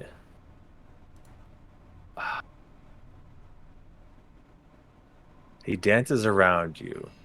He does like you strike him once and not twice. And he's very confident. So he dances around you and he casts a spell on his blade as he stands to your back, but he can't strike you again. That is his turn for this round. He's cocky. He thinks he's got you. You only hit him. He only has to hit you once. You have to hit him twice to win. And so now he has magic weapon cast, so he's going to do extra damage if he does hit you. If you don't hit him twice in this round. Okay, and I can't use any of my abilities, or? Yo, you could. You can totally use your abilities. You just can't use any of the weapons. I mean, he's over there using his magic. You gotta strike him twice. Yeah. What a cheater, McGee. Oh man, I think I have a hold spell. Is that I didn't put on any good Nasty. music. It's alright. I feel like Hold Matt, person. It's always sunny. I'm playing both sides. That is a one action. I don't know. Is that possible, or? It's gonna be a saving throw, right? Yeah. I mean, you could attempt it. A wisdom saving throw. You know what? Cast Now, a spell at him while he's standing right there next to you. no, he's just gonna go in for the 2 hits. He's just gonna try to hit him twice. He's got 2 hits. If he hits him 2 more times, he wins, right? Yeah, totally, dude. Yeah, he's just gonna go in and do that. Oh, please. I'm rooting for you, dude. His AC is 18. Get him, Rogue. I believe in you, buddy. Get those 2 points. Gotta use that vicious Also, rapier. if you win, he probably will murder you in the night. So just From You win. You lose. what Camila knows from Terramyn, he probably would want to take this on himself, right? What was that? I'm more asking. Rogue. Is he? Yeah, sure. From what Camila has met of Terramyn, because I mean they've spent some time together, they've gotten to know each other a little bit.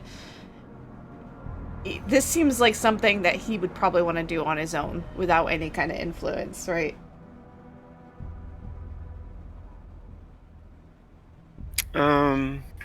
Or would he be offended if I stepped in? Did she get that kind of feeling from him? I don't know. I don't know if she would know that or not, or be able to tell that or not. Yeah. I think you should do what you want to do. Because I don't know, he's always seemed like such a noble person, like not someone that would go more underhanded. Like, would I even she know? Might. Yeah, that's true. Like, he's so filled with anger, he probably wouldn't even know. It'd be like that Harry Potter moment, where she does the thing and he scores or something like that. You know what I mean? Or blocks the. Well, what I want to try to do is when the crowd is cheering, because this does require some verbal, I'm gonna try to discreetly cast Phantasmal Force on Rahadin. How does that work? that'd be amazing if it works. So, the way it works is, Oh dear. right? Oh dear. That's a big block. he has to make a wisdom save. I'll go ahead and roll that. I'll roll it publicly, actually. I've changed his Oh, 15. which I think... What does it say? It Yeah, says he DC 14 saves, unless yeah. it's false. No, Yeah. my DC is 14. Damn, he did save. Bummer. Has anything happened on a success or no? Yes? Well, on a success, I was gonna make him see like multiple versions of Terramyn, and he wouldn't know If which the check one was succeeds, which. the target realizes the phantasm is an illusion. The spell ends. What do you put in front of him? So I was gonna have it seem like Terramyn multiplied Oh. into several different Terramyns, or whatever noble it is. Lord, like there whatever, was yeah. several Yeah. lords. Yeah. Did he see it? Did he see the? He illusion? sees it, but he He realizes sees it's it an and image. he knows it's fake. Yeah. He kind of scoffs as he ducks around you, casting a magic spell on his scimitar. He's like, and then you strike him. He dodges your strike, and then you hit him once. Ugh. So the current score is 2-2. It only takes one more strike to win the battle. And he sees you multiply in front of him, and he says, "Pathetic," and he slashes out at your face, like not even obeying, not even Ooh. observing the rules of At your the face. battle here. Sorry, I Maybe. was trying to help. Okay, and that's a big old hit. Bag ruined it. And he's raised another strike, but Sergey actually runs up. He says, very good, Rahadin. And the crowd all cheers, and Terramyn's bleeding from his face. Like, Oh, that's good.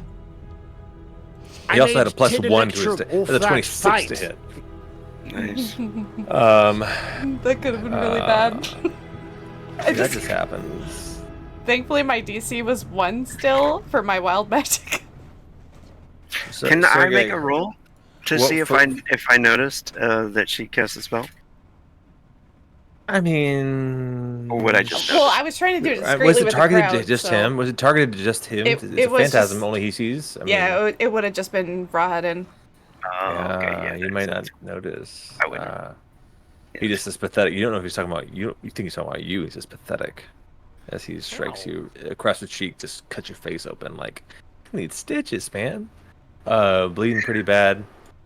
And Sergey jumps up, says, "Oh, 3 cheers for Rahadin!" And everyone cheers. And he kind of goes over and scoops up the lord, the noble that Terramyn appears to be.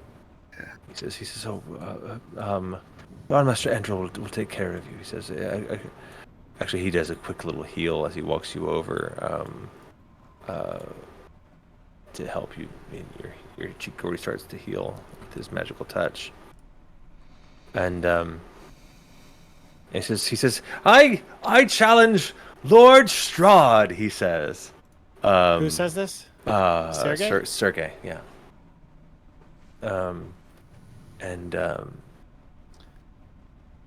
That seems roar. very friendly. The by crowd, way that yeah, he he's says, being fun. He doesn't want to.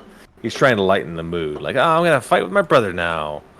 Try and lighten the mood after what was kind of a tense moment between this random lord and Rahadin. Where are you, Strahd? So he's kind of like, I challenge my brother, Lord Strahd von Zarevich. And the crowd explodes with applause and cheers. And Strahd just narrows his eyes and like stares at him, like just locks like a predator at his brother, and his brother's just smiling and cheering and waving to the crowd, and just having a good time. This is such a fun family affair, especially after that dour man who was accusing Rahadin of war crimes. Can't believe that man. I'm more Can't looking believe it. at Can you believe this? my expression is towards Terramyn, really, not so much Strahd and his brother, and I'm kind of looking at Terramyn with empathy. Like, I'm sorry, but there will be future chances. Like, He's already healing up as Yeah. the like bishop guy essentially like heals him up, the Pope of the Dawn Lord, the Morning Lord. Cast message over to Terramyn. Don't worry, we'll have another chance. I'm just gonna Terramyn. read. Oh, go ahead. Oh yeah, Terramyn looks down and is the message like a? It's How do only I- you You can can reply. hear. You can reply. You can reply. and you can yeah, reply, but no one else can hear you. So he's still been like staring at Rodden, right? This whole time, probably hasn't said anything else, and is kind of just going through the motions, being led off by Sergey, just still staring at him in hatred, you know. And then he just, when he hears her voice, you know, he looks over and he notices her, and he says, "Yes, there will be another time." And he thinks about the irony of that comment. There's been so many times. Yeah. So many have failed, you know what I mean? You wouldn't have been able to So, change anything anyway. Not right now. he says, yes, this is true. The crowd is Wouldn't it- cheering as you guys are talking. The crowd is cheering all around you. I'm just gonna read all this beautiful flavor text that's been written for me. It's a lot of just combat stuff. It's cool if you're into combat details. I'm not good at this, but I'm just going to read it as written. Sergey's sword flies down, nearly chopping Strahd in two. But the Lord raises his sword in time to leave an inch's gap between steel and skull. Sergei dips back, narrowly avoiding his brother's parrying dagger. He props himself up, tossing his own parrying dagger into a reverse grip and tilting his short sword, not like a noble in a duel, but like a teenager in a street fight. Strahd scans Sergei's sloppy stance, and in a flurry of black cloth, he leads with a feint before swiping low with his red, black, and gold dagger. The younger von Zarevich is caught off guard, but manages to catch his brother's arm, batting the dagger away just as the point scratches his armor. Sergei hastily brings his blade around in a broad sweep and spins frantically toward his target. Strahd parries the obvious attack with ease, but the dervish twirls, masks the dagger that nearly finds the elder's throat. Strahd weaves into Sergei's whirling blades like a dancer twirling with her partner, pulling his neck back enough to avoid the fine steel edge and forcing his brother to overstep. He stands swiftly upright, his blade held straight, the point pressed gently to the base of Sergei's skull. They lower their weapons and bow. The crowd explodes with applause. Except Their for brothers me. I'm look. just staring. Yeah. The brothers. Strahd. The brothers look out over the people. Sergei waves enthusiastically. An enormous smile is plastered on his exuberant face, and hardly a drop of sweat breaks on his forehead. Strahd, on the other hand, drenched in sweat, blots his face with a black handkerchief, and he waves out of obligation. His penetrating eyes snap briefly in his brother's direction, cutting more harshly than his longsword ever could. Again, the sun blinds you all. It gets brighter and brighter and brighter, and you are blinded by the light. And you hear the voice of Strahd again, pen writing in his journal. He says, "He was handsome and youthful. I hated him for both." My gosh. And now the attuned creature may now cast mage armor as a ritual spell once per day. Hell yeah! Give me that mage armor. As everyone returns to their dreams / whatever they're doing. I think that's where we're going to call it a night. Yeah. You guys are going to wake up in a little bit, and we're going to check in with Zash and his nighttime shenanigans next time around. Alrighty. That was good. That's where we'll stop. That's awesome. Very cool. Good joke. So you get something every time we go to those dreams. Yeah, I get a new She spell. gets a ritual spell every time. That's cool. So that's part of the reason you want to go. Oh, that's it, yeah. She's like, "Can we read some more of this book? I'm gonna read this Yeah, book. this book is pretty great. There's some pretty good stuff in here, you guys." Yeah, but it's like at what cost, though? All the emotional damage that we have to go through. Emotional damage. My kids were saying Emotional that for the damage. longest time That's funny. as a meme. It was really funny. Thanks for running, bees. Yes, You got it, thank you guys. so much. Thank you. Thank you, And Bees. Appreciate you, Thank buddy. you, anyone who's still in the stream. Thank you so much for joining us. That was a great session. I had Thanks, guys. a lot of fun. Likewise. But Good night, everybody. Night.